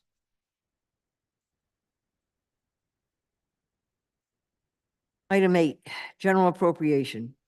Summary of appropriations. Again, we're starting with the from column to the to column. Summary of appropriations. A, operations excluded from caps. Public and private programs offset by revenues, $471,244.51. Two column, $633,739.05. Public and private programs offset by revenues. Hold on. Total operations excluded from caps, $14,699,310.75 to the two column, $14,861,805.29. D, municipal debt service. The from column is $6,952,789 even. Two column is $6,957,457.27. Total general appropriations. The from column, $58,892,041.75 to the to column,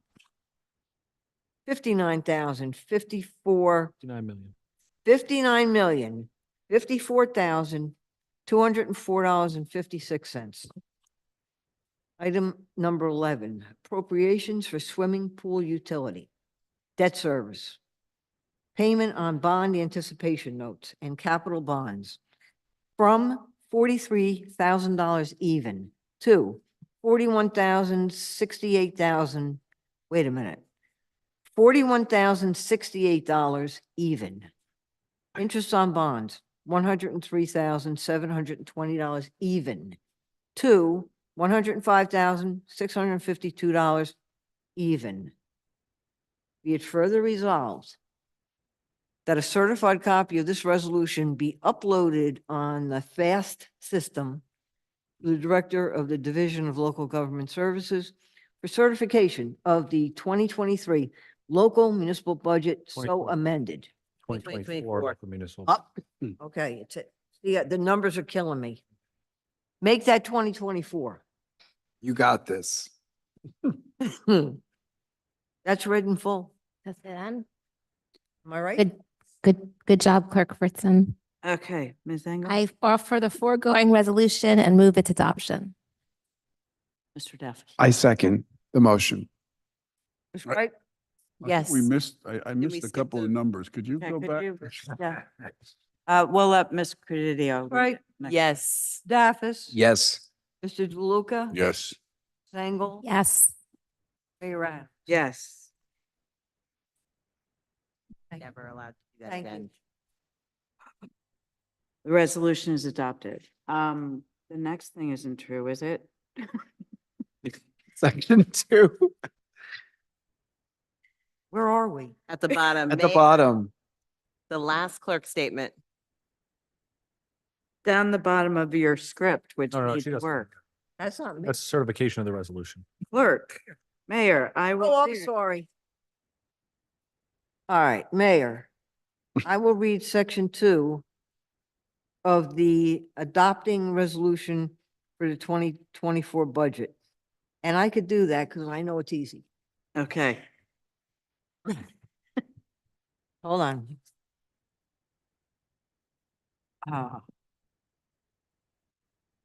This is the first time since in my 8 years on the Township Committee that we have read that like that. Yes. I wonder if that's there's anything that's changed. Our attorney. Hey, she's trying to keep. I would it ask our compliant. attorney to reconsider that decision for next year. So Mayor, section 2. Upon adoption. don't read it at all. 24. Yeah, you're gonna read that? I read certain parts of this before. Section 2. 183-24. Be resolved by the Township Committee of the Township of Maplewood, County of Essex, that the budget herein before set forth is hereby adopted and shall constitute an appropriation for the purposes stated of the sums therein set forth as appropriations and authorization of the amounts. I normally read that portion. No, Am I good? yes, Okay. Section, yeah. To Section 2, okay. okay. I offer the foregoing resolution and move its adoption. I second the motion. Right, Yes. Staffis, Yes. DeLuca, Yes. Engel. Yes. Mayor Adams. The All right. resolution is adopted. Blessed be. Woo. Okay. You know, I think we ought to say to folks that this is, passing the budget is the most important thing we do Yes. every year. Yes. And even though we may have joked around a little bit, we do take it seriously. That's And the work that was put into it by our CFO and our administrator was very significant. And so we thank you for that. It's on time, but don't take the joking around as anything other than maybe we're tired or whatever. But we do take this seriously and spent a lot of time in hearings and meetings and putting it together. So, and we have a Noted. budget. It's I on time will, this year. no, I will say that I want to emphasize that it is on time This is we were notified by the state of certain things in time for us to be on time. The changes were very minor, and this is the first time in 5 years, I believe, that we've passed the budget on final. So In May, in May. In May. yes. So kudos On to the time. Finance Department and everyone. Yes. So kudos to everyone and kudos to all of us here who put in a lot of work in all of our workshops. So thanks everybody for the work. And we will talk with our municipal attorney about whether or not what is absolutely necessary to be done each year. Because I think it's valid that, I'm not sure. So we'll talk about it. Mr. Weary, reports from you. Is this your 1-year anniversary, by the way? Today, no, Today? not today, no. May 1st? On May 1st it was, yeah. We missed. Oh, my goodness. Oh, happy We anniversary. need to anniversary. celebrate that. Happy anniversary. Service. Happy Thank you for anniversary. being here with us. You're still here? Still here. And I'm still enjoying it. It's the most Having important. fun, having Having fun. fun. That's It's a great. good time to mention his tie, which the cameras can't see. Yeah, no one gets to see the gorgeousness. That time. Beautiful. Okay. Well, my first item was on the budget. And so just to echo the statement of the Township Committee, this is the most important thing we do all year. It's a culmination of a process that started last year. And in fact, at our finance subcommittee meeting earlier this week, we started talking about the 2025 budget. Yes, we did. And so that will begin relatively shortly with some long range planning. And this is a long process. And so we begin it now. But thank you to all the department heads and their department staff, finance especially, who put this together with the audit and with the help of myself and the other department heads. A lot of balancing of priorities, a lot of difficult decisions. So thank you to everybody involved into the Township Committee. The second item tonight is the Greenway. We have a resolution on the agenda approving a shared service agreement with the South Orange Maplewood School District for the installation and maintenance of Greenway on school district property. That is through the student parking lot that runs between West Parker and Jefferson. So we are excited to have that. This is a culmination of a long process, and I think years and years and years of discussion well before my time, but thankful to be able to wrap that up, at least in securing access through that property. But this is now, we'll start another process of connecting our Greenway here in Maplewood. And so that means through Memorial Park and through, some areas probably on Donnell, through the school district property, and then up into Jesuits Field and connecting with South Orange when they come through with their portion of the Greenway South. So excited that tonight we are approving this, but understanding that there's a lot more work to be done and looking forward to that as well. Yeah, and I would just add to that this is part of the community agreement with the redeveloper of 7 West Parker. That is where the funding is coming from for this. So it's not taxpayer dollars so much, except for the maintenance, which should be minimal, no more than any other public walkway that we maintain. And I want to give committee member Engel credit for getting, along with Annette Palma and our department heads that helped with this to kind of push it through to get the Board of Education to accept a gift of $100,000 and maintenance. I just want to clarify that the $100,000 the developer's paying is for their portion of the Greenway. So the shared services agreement that's on this agenda is separate. So that we will be looking for grant money and other funding to help pay for the Greenway. The important part was getting the school district to say, yes, we can build a Greenway or pave a path, and the developer can do it. So that was the big win that we had. Can I ask a follow-up question though? Has the developer agreement actually been signed? Because that one has a deadline of next week, right? Not yet. It's been agreed to by the school district, but not yet signed by the school district. I know that the developer is in communication with the district. There was an email that came through either early this week or late last week asking for an update from the district on actually signing it. But the district we know has passed it and confirmed with us that they passed it. And so we'll work now this Just week make sure, to yeah. secure signatures on both our shared service agreement with the district, but also ensuring that the developer's agreement with the district is executed as well. Thank you. You're welcome. Right. Thank you for all your work, Mr. Wary, on this. I just want to acknowledge that Mr. Wary has also done a lot of work. So thank you. Thank you. It lapses next week, right? If not executed? We have to execute by the 16th. Yeah. Yeah. We being the school district and the developer, but we'll ensure that it's done. We'll do everything we can to move that along. Okay. Anything else, Mr. Wary? That's all, Mayor. Thank you. Do you have a cake? Should we have gotten a cake? Or You can, it's not too late. it's not too late? The whole month is the anniversary. Time you. All right, we'll see about working on Maybe it. we should make this weary month. Weary month. I like it. We'll do a proclamation. We'll make Yeah. it the 2 weeks of weary. Yeah, I'd Last appreciate part that. of this month. Thank you. Cool.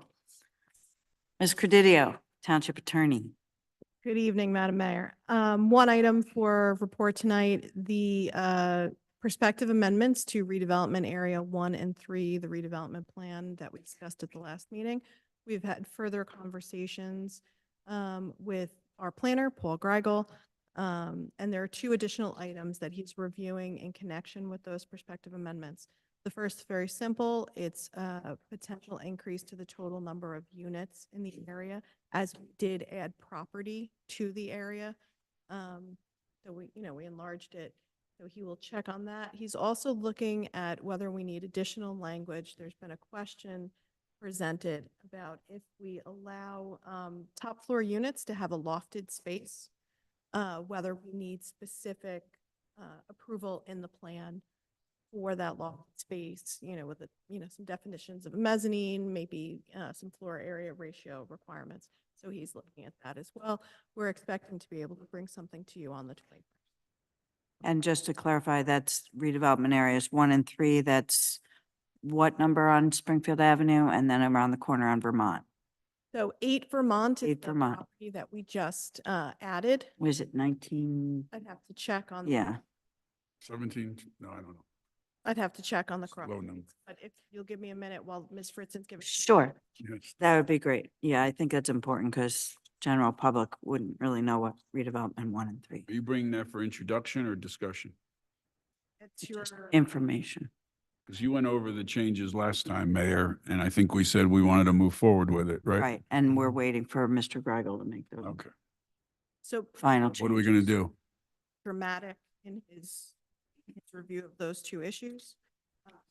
Place it for introduction at the next meeting. If there is something that in his review of either of those 2 issues or his preparation of the plan in general that deviates substantially. Okay. Is But that- have you've spoken to him, and you anticipate it being ready for next meeting for introduction, and then we can put it before the planning board? Yes. And then final passage after that, correct? Okay. Township Clerk, Ms. Fritzen. Oh, sorry. Anybody have any questions for our Township Attorney? Nope. Seeing none. Ms. Fritzen? Hey, thank you, Mayor. So I'm working currently on Memorial Day, which is 3 weeks away, and the planning's going well for both the parade and the ceremony afterwards here Town Hall out front on the Mayor Jerry Ryan Plaza. And I have an event planning meeting scheduled Thursday or later this week on Memorial Day. But specifically for any people that are watching our meeting or will follow up and see it, we're encouraging anyone who is interested in marching to please go to the website. You can fill out a simple questionnaire and that's emailed directly to the clerk's office, and then we can put you in our line of march. So my next item is just to report that in addition to Memorial Day, we're working on more event planning meetings. Have somewhere around 8 to 10 to schedule. We've scheduled half of those already coming up. And then I mentioned to the Township Committee that we have a filming in the township tomorrow, so that you would be versed in case you got any questions. And thank you. And I can talk and talk and talk, and reading 3 pages of We the know. resolution was nothing. So, Ms. Fritzen, you've contacted the typical marchers in the parade and lined everyone up? Yes, how that runs, and it's gonna be a little smoother than last year. Mr. DeLuca is really my boots on the ground that day as far as lining people up, but everybody knows in advance what number they are. And I think we're getting, just from what I'm seeing coming in, a lot of marchers of the same and a lot of new groups. A lot of kid groups. Okay. Any So, again, it's going to be a success. It's going to be well attended. And it's at and, 9 o'clock, What's that? 9 o'clock on Memorial Day? Yes, the parade kicks off from West Parker at 9 a.m. We will have the ceremony here roughly at 10. And there will be a contingency plan to come inside if need be. Right. Weather. Any questions for Ms. Britzen? None? Okay. Reports from elected officials, Mr. DeLuca. Thank you, Mayor. I have a few things. First, a number of us had the opportunity to go to Sierra House, the affordable housing buildings that we're looking on Tiffany Place. So we've been negotiating with Sierra House on an affordable housing agreement. They are requesting a pilot, a payment in lieu of taxes. I don't want to do any negotiation or discussion about anything here now, but I would like to get agreement by us that when their application comes in, that we send that to our financial analysts so that we don't have to delay another 7 weeks to get there. So we can just agree that as soon as that comes in, we can send that out and get that person's analysis, and then we can come back and start negotiating with Sierra House. That's fine with me. Do we need we don't need any resolution or anything? I think we're good. Same. Yes. We just authorize our attorney. Thank you. On the same topic of affordable housing, we did approve and we did send out a request for expression of interest in developing affordable housing in Maplewood. The RFEIs are due back on May 15th, next Wednesday. And we sent out 19 of them and we had 21 requests. So we got 40 of them floating around there. So that's a robust response. So we'll see what happens on the 15th. It's great. And the idea is that we've asked both nonprofit and for-profit developers to come and talk to us about their interest in developing affordable housing in Maplewood and how we might work as partners. Do we talk to each one or we? No, well, the evaluate? Affordable Housing Board will use a ranking system to take a look at these and we'll see how it goes. Yep. I'll give a couple updates on the Engineering, Public Works and Planning Committee. We, on Maple Terrace, we've been dealing with the issue of the brook up there, the drainage ditch, and we met with the 3 affected property owners. We did a site visit, and we're moving along. We've discussed with them a new proposal that we believe DEP will approve. It's both a piping and open channel system. We're moving forward with finalizing those conversations with the 3 immediate property owners that are affected by this piping open channel. And then we'll have a public meeting at the Woodland with invitations to residents on Mountain, Maple, and Berkeley. Just try to get everybody to come, sit there, and we'll explain what's going on and how we're going to move forward. At our last meeting, we adopted our Maplewood Community Energy Plan, and tonight we have 3 resolutions on the agenda, on the consent agenda, number 170, number 171, and 172. And those are authorizations to apply to the Board of Public Utilities for implementation of our energy plan. And that's for a heat pump at the Police and Courts Building, an electric vehicle charger at Public Works, and that will really be important as we bring on the electric buses. We're going to get the senior bus this summer, and then hopefully either end of the year, beginning of 2025, we'll get the 3 jitney electric jitneys. And so we want to have that capacity there. And then the last application will be making us to purchase an electric vehicle, which we have in our capital budget. Also at the last meeting, we had a presentation on the stormwater utility. And we're going to be doing a deeper discussion of that by the Engineering Public Works Committee. We did hear the concern about the rates and maybe going with a lower base. So we've instructed our consultants to do that. And we'll have some information tomorrow to present. It does reduce it even more for some of the folks. And then last Thursday night, we had a meeting here. It was actually a hybrid here and on Zoom regarding the East Branch of the Roarway River, the river walls there. And we're talking with them about some public-private partnership on how we might move forward in getting those river walls improved, not improved, but repaired, yeah, fixed. Just two other things I want to mention. Mayfest is happening on Sunday, May 19th. On Springfield Avenue between Indiana and Rutgers, and that's from 11 a.m. to 5 p.m. And lastly, I'd mentioned a few meetings ago that the Sustainable Essex Alliance Energy Aggregation Program was coming in, and this is something that we've been doing. We did it twice before, in which Maplewood we joined with 6 other municipalities to purchase electricity on behalf of our residents. And the idea is that the electricity we would buy is cheaper than the electricity charge of PSE&G, and it's also greener. The green content is higher than PSE&G. We went out to bid again to see if we could do another aggregation. We received one bid.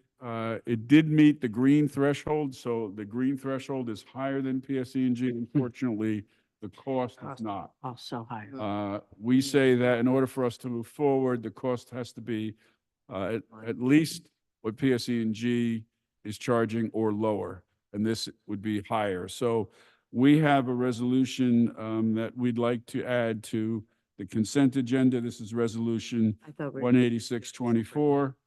And this would be item 19Y on the consent agenda. And I would move that we include this resolution, which just since we like to read resolutions, I'll just read it quickly, that we did receive bids today on May 7th.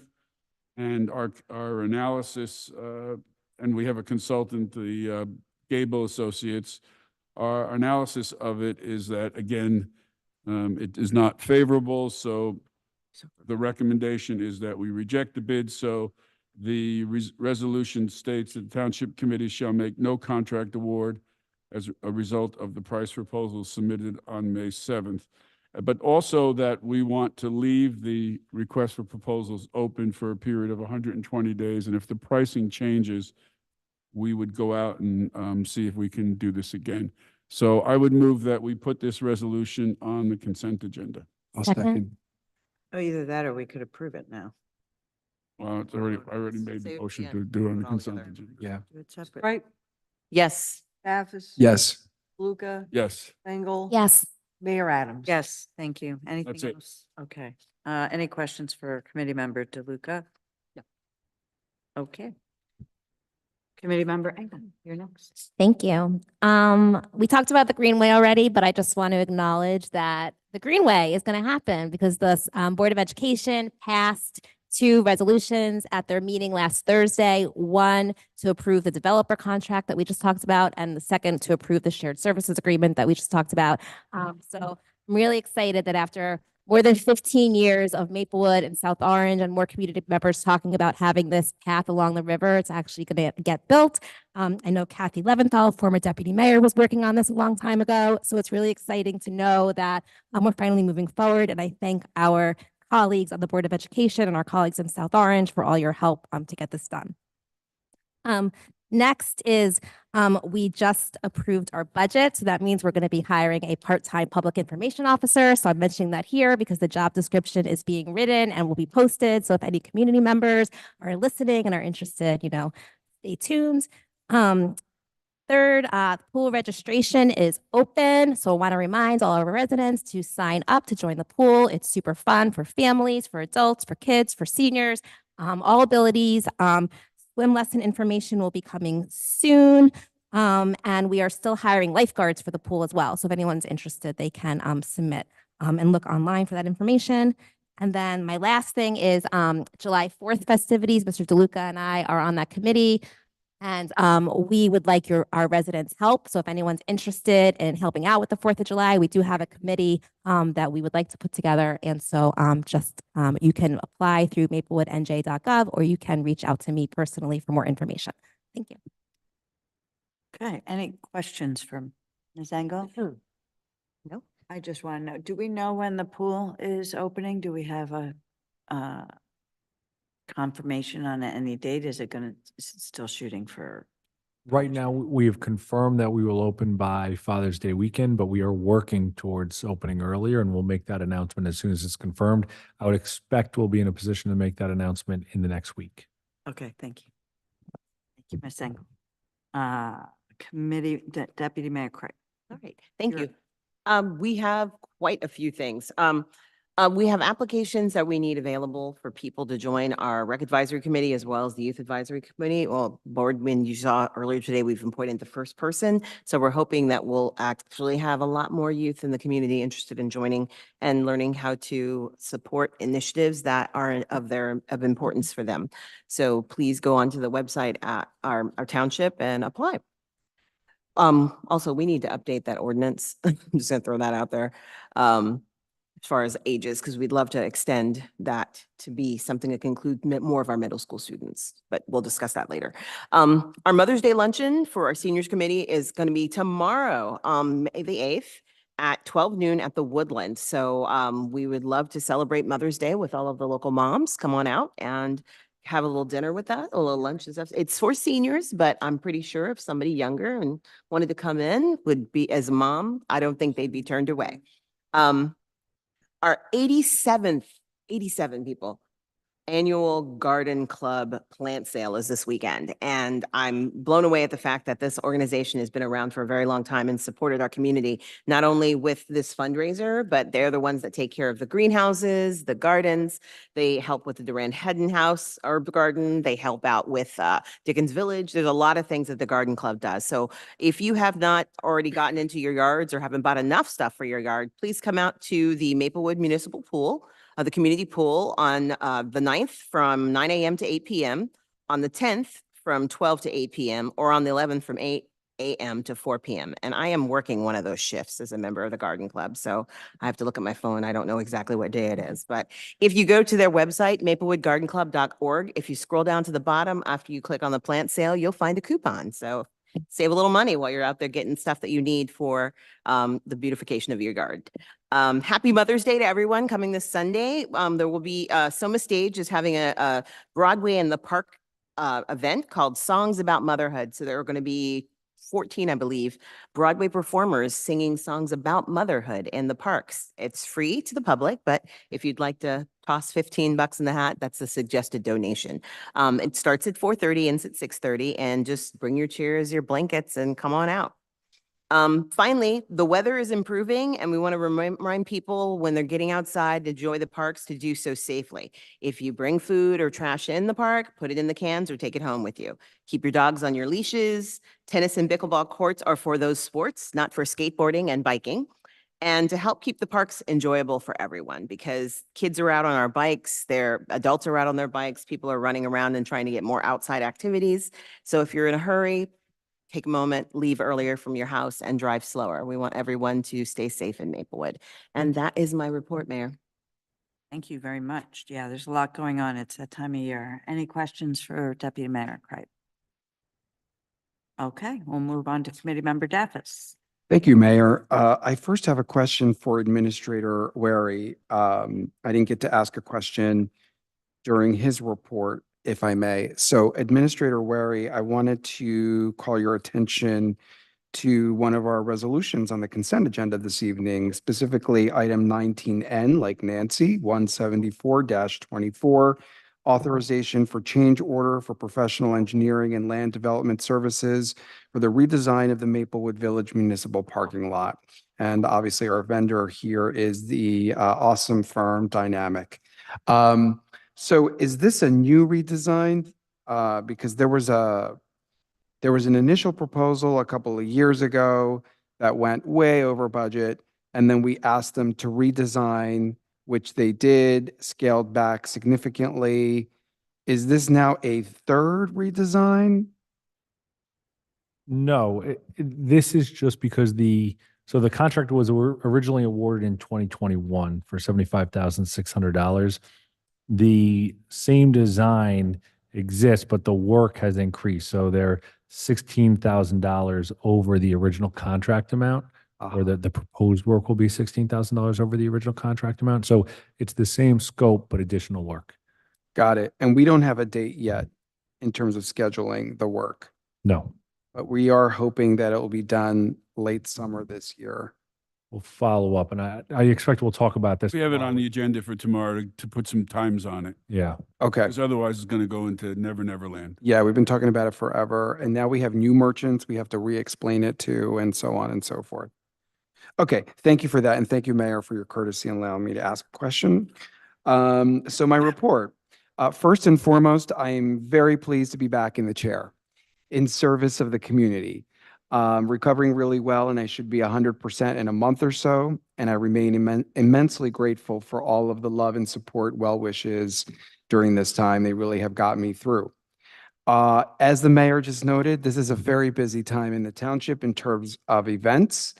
The weather is getting nicer. We're going to be out there, and there's a lot to celebrate. Our Pride planning is close to being finalized, and already we put out a notice or two about a couple of the awesome things that we usually do. For instance, Lavender graduation is on June 13th at 6 p.m. at MMS Auditorium this year, not at CHS because of the stage issues there. And it will be followed, as we do every year, by the Lavender Prom at the Woodland later that evening. And we should be promoting our Equality March, flag raising proclamation, and Youth Pride Picnic. That traditionally is our annual tradition. It happens the first Sunday of every June, and it truly opens Pride in the township. This year, it's on June 2nd, starting at 11 a.m., and we'll be promoting that in the coming days.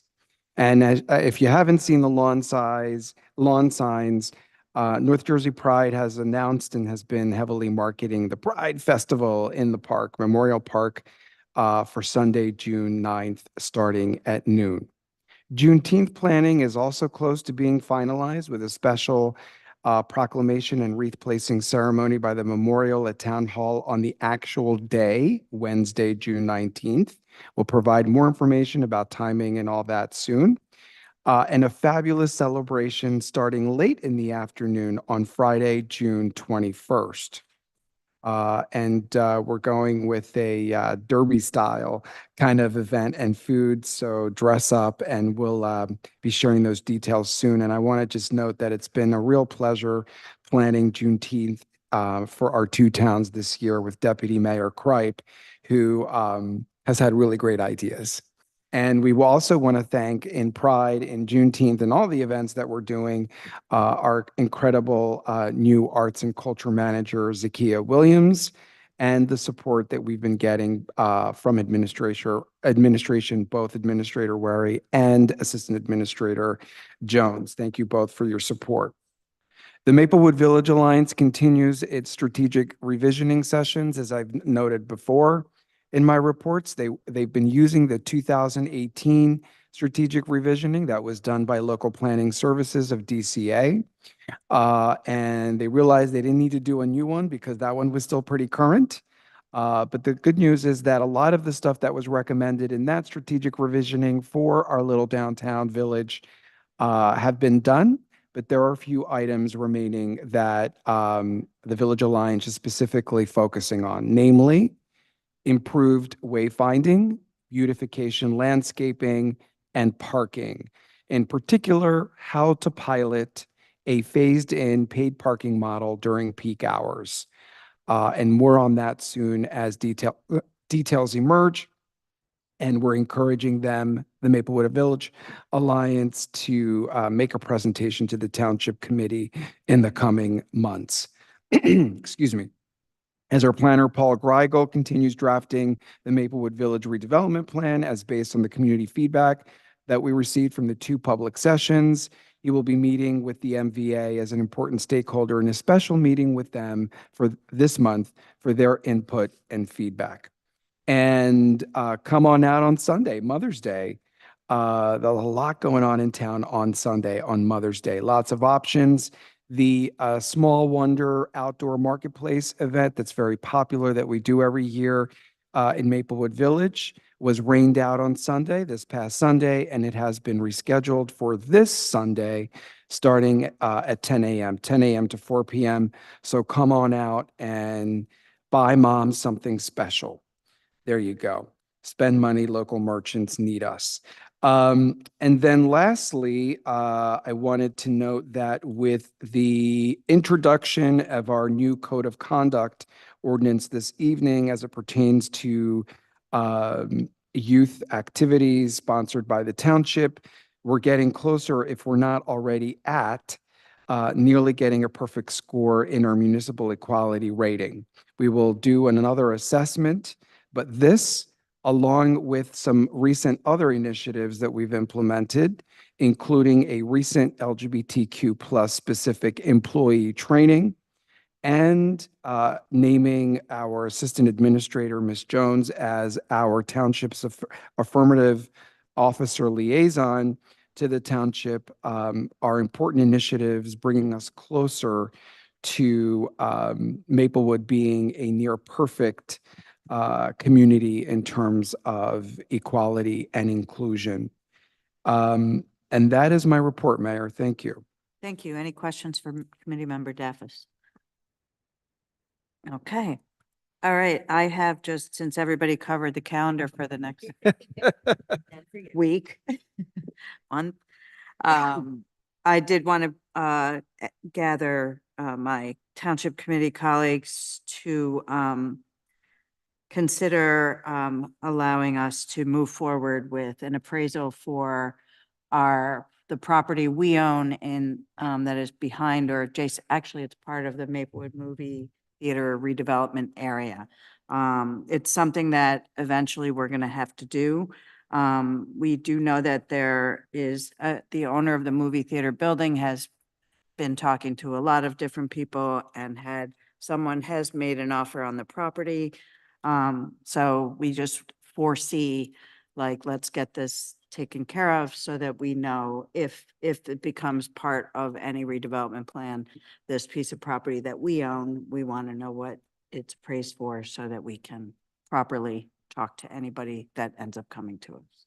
That's wise. Are you moving it? Well, yeah, I was first. I'll second. I'll second. Yeah. Okay. Yes, In a hurry? 9:26. I said yes. Mr. Daffis, Yes. DeLuca. Yes. Zengel. Yes. Mayor Adams. Yes, thank you. Moving on, we have a discussion item, one discussion item. Mayor, do we need to move the meeting past 9:30? Second, I was hoping not to have to, but It's great. yes. Daffis, Yes. Luca. Yes. Zengel. Yes. Mayor Adams. yes, thank you. Budget I reading. was going to try to move Yeah. this. I know. No, we If can't move all it public because comments- We were going to only have make like it. 4 minutes. We were going to make it, but for the budget reading. Okay, Mr. DeLuca? So at the last meeting, we had on for discussion the historic preservation ordinance demolition review process, which is something new. There was a concern by the Township Committee that we put some dates on the second aspect. The first aspect is you put a permit in, and then the HPC has 45 days to determine if there's that the structure may be worthy, and then there was no time period. So then we said if it deems that the structure may be worthy, then they have another 45 days to decide whether to do the nomination process, do the nomination proposal. So it puts some time on it so that it isn't just drawn out. Okay. As we were discussing this, there was an issue that came up about a time of application provision. And that basically means that when you apply for a permit, that's what you're governed by. So if you apply for a permit and then later on, the township committee designates your house as a historic structure, does that change that time of application process? So we had a conversation with our attorneys, Ms. Credidio, our director of community development, who's also an attorney and was helpful. And then she spoke to our attorney for the planning board and board of adjustment. And all of us are on the same page that we didn't think that this was a problem. And then you've checked with your colleagues in your office, and you can certainly explain this. There was one issue that did come up, and then we went and took a little deeper dive on the Westfield, and that is for properties that come before the planning or zoning board, and they get approval on a plan, and then someone goes for a permit with that approval, that they really can't have sort of a double jeopardy that they have to go before Sure. the HPC. So any concern that the planning or zoning boards would have about historic preservation would have to be dealt with prior. So we would want to put some language in there that sort of mimics the Westfield ordinance that says a procedure set forth herein shall not apply to any property subject to an application for development before the planning or zoning board. Which really makes sense because the time of application rule is mostly applied to, site plan subdivision variance applications. And the concern in putting forth the ordinance is that we don't want to have sort of an unintended demolition of a building of historic value and character that'll contribute to the community. But in the circumstance where they've received planning or zoning approval before, that's at least it's been discussed in a public forum, there's been input, there's been, opportunity to be heard by the neighbors. And so if they've come in and received those approvals, and by their nature, they would require a demolition of 50% or more of a principal structure, replace the structure, et cetera. We really can't in good conscience and later say, well, wait, now we want to think about whether we should take it to HPC when you come get your demolition permit later. So basically, if it's going before, a project's going before a planning or a zoning board, then we don't hit them later with whatever's approved. Right. Correct. So that because then gets, so that's is it our sort of time. like the issues we've had in the past where Springfield Avenue Partnership hasn't, we've now changed that they get. We did it for one thing, for one Oh, project. right, that one. So there's nothing that would stop the planning board from asking the HPC to give them their opinion, Do we right, have, as part of the process. do we have a HPC liaison? We do not on the planning board, correct? No, No. No. Okay. no, you don't want that. Okay, that Uh, makes sense. So if everyone's okay with this, with, the changes that we made with the 45 days and the inclusion of this language, then Ms. Credidio can prepare it for introduction at our next meeting. Can you summarize then where we're ending up? 50%. So if you have a property that is 50% or more demolition, and you go for a permit For the main structure. for the main structure, then the construction official will send that request to the HPC. The HPC has 45 days to determine if there may be some significance. If there's no significance, they just sign off on it and no further action, and the construction official can issue the permit. If there is potentially some significance, then there'd be another 45-day period to really do a little bit more of a dive into the property, and then go back to the HPC, and then the HPC has to take a vote as per the underlying ordinance that they are going to move forward with a nominating proposal. Mhm. And how long do they get to do that? There's nothing in the law, nothing in the ordinance right now that puts a timeline on that, because it's very extensive. It's an extensive process. It's an extensive, you have to do all kinds of research and deed, search and Mhm. So it takes time and, you know, you're dealing with volunteers. No, I think in the past, we have hired some folks to help us, but there's no time period right now for that. And also just there's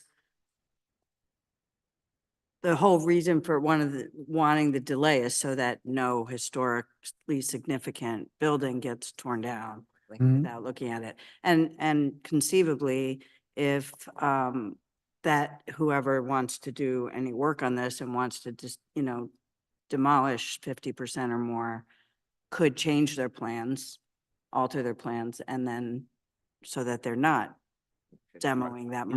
There is a provision in this review process for an informal review. Right, I remember So I that. think that if someone's coming and saying, oh, you know, tear down half the house, and then there's an informal review and they come back and say, well, I'm only going to tear down 40%, then they can move forward.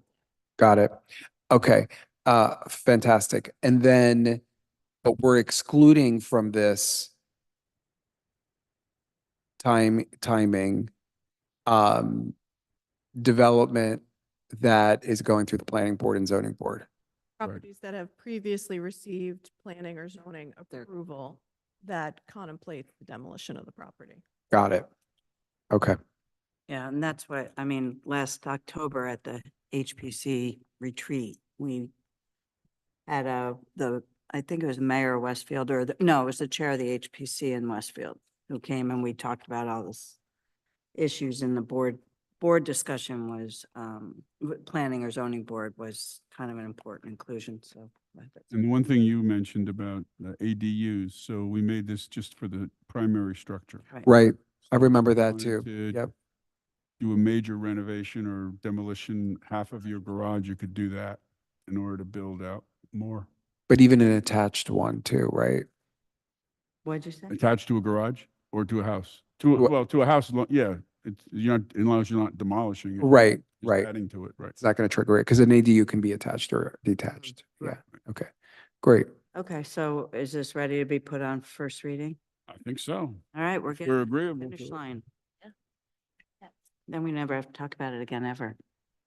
I'm sure we will. Thinking. Okay, so we're to the consent agenda. May I get a motion? Mr. DeLuca. I move the consent agenda. I'll Second, second it. Sorry, no, it doesn't matter. Right, Yes. Staffis, Yes. Luca, Yes. Engel. yes. Mayor Adams. Yes, thank you. This time for any subject matter, public comment. Seeing no one in the room other than us chickens, then Mr. Wary, is there anyone on Zoom who would like to talk with us? If any members of the public would like to speak in public portion, please raise your hand now and you'll be promoted to panelist. I'm now promoting Joan Crystal to panelist.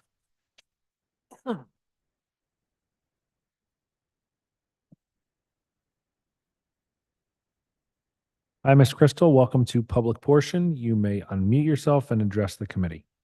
Thank you. I just want to make one correction to what was said earlier.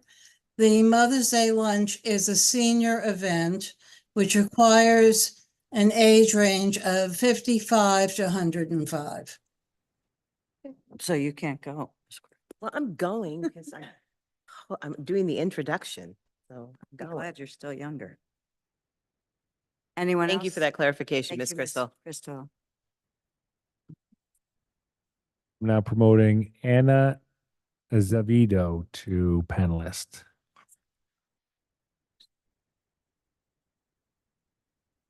Ms. Azevedo, welcome to public portion. You may unmute yourself and address the committee. Hello, my name is Anna Azevedo. I'm a 47-year resident of Maplewood. In Macklemore's latest song called Hines Hall, he asks, what are you willing to risk? What are you willing to give?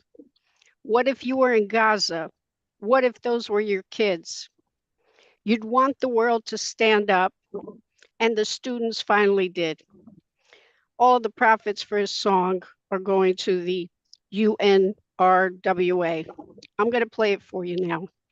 Free Palestine. Is that a thing? I don't know if we can play copywritten music No, on. You can't do that. Yeah. Yeah, We, I appreciate, we understand your point. We heard your message, but I don't think we can play any music, so. No. Yeah. Attorney Credidio?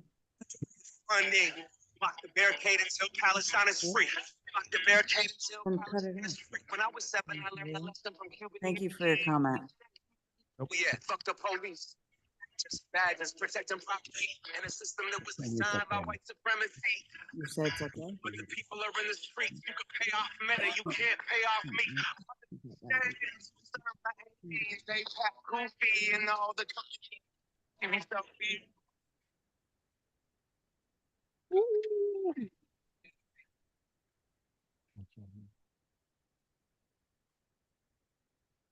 Okay.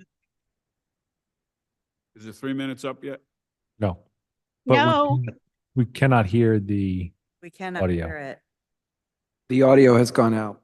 Yeah, it's not picking it up.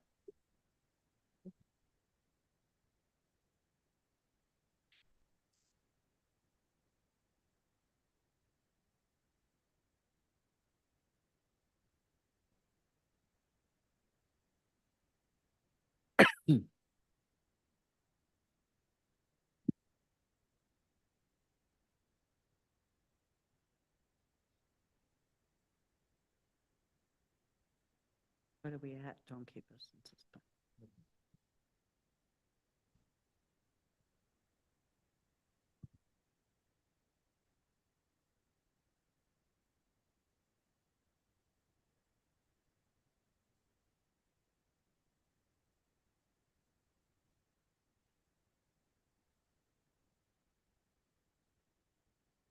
Yeah, the song's over, I think now. Almost.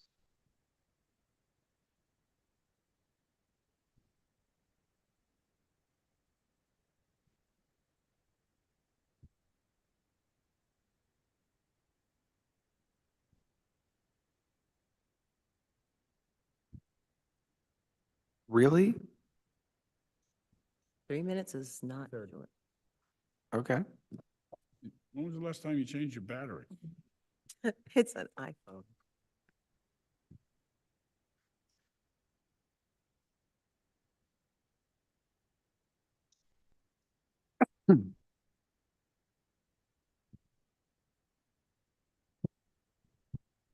Yeah, the song's over. Free Palestine. Pass the damn resolution. They're killing everyone in Rafah right now. Thank you, Ms. Azevedo. If any other members of the public would like to speak in public portion, please raise your hand now. I'm moving Luis Wilson to panelist.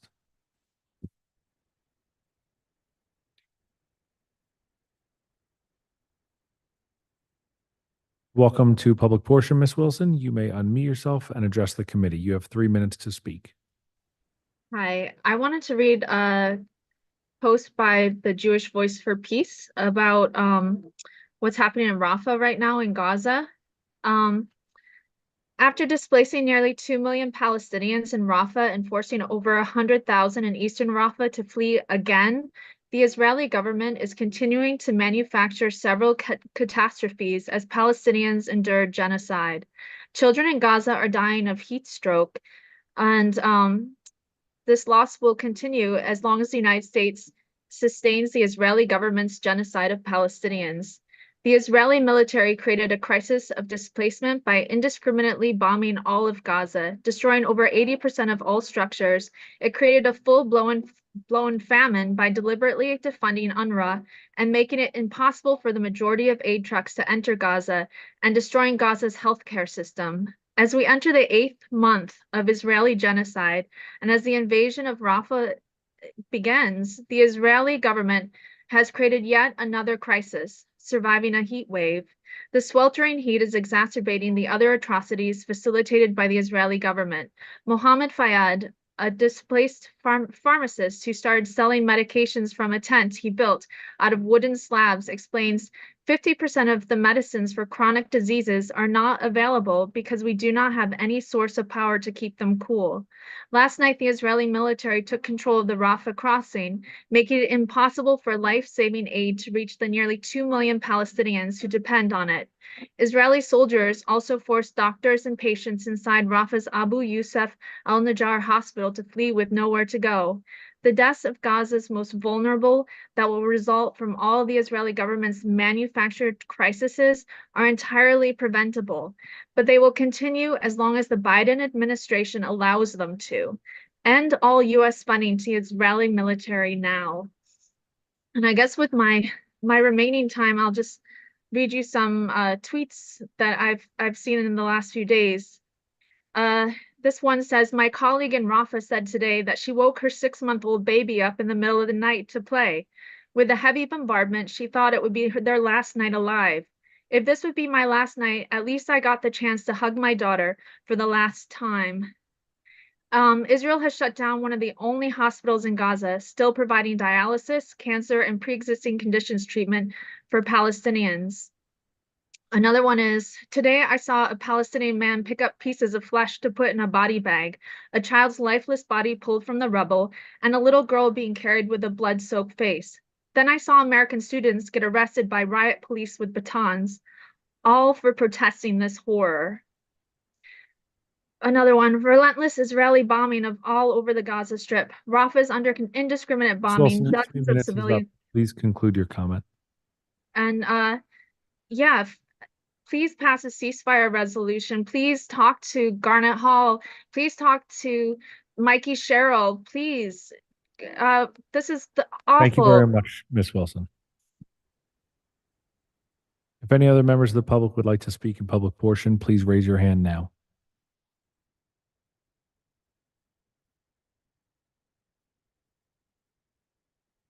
I see no other hands, Mayor. Thank you. I'd take a motion to adjourn. Second? Right, Yes. Staffis. Yes. Luca, Yes. Engel. Yes. Thank you. Yes, we'll see you on May 21st for our next TC meeting. Thank Good you. night. Good night.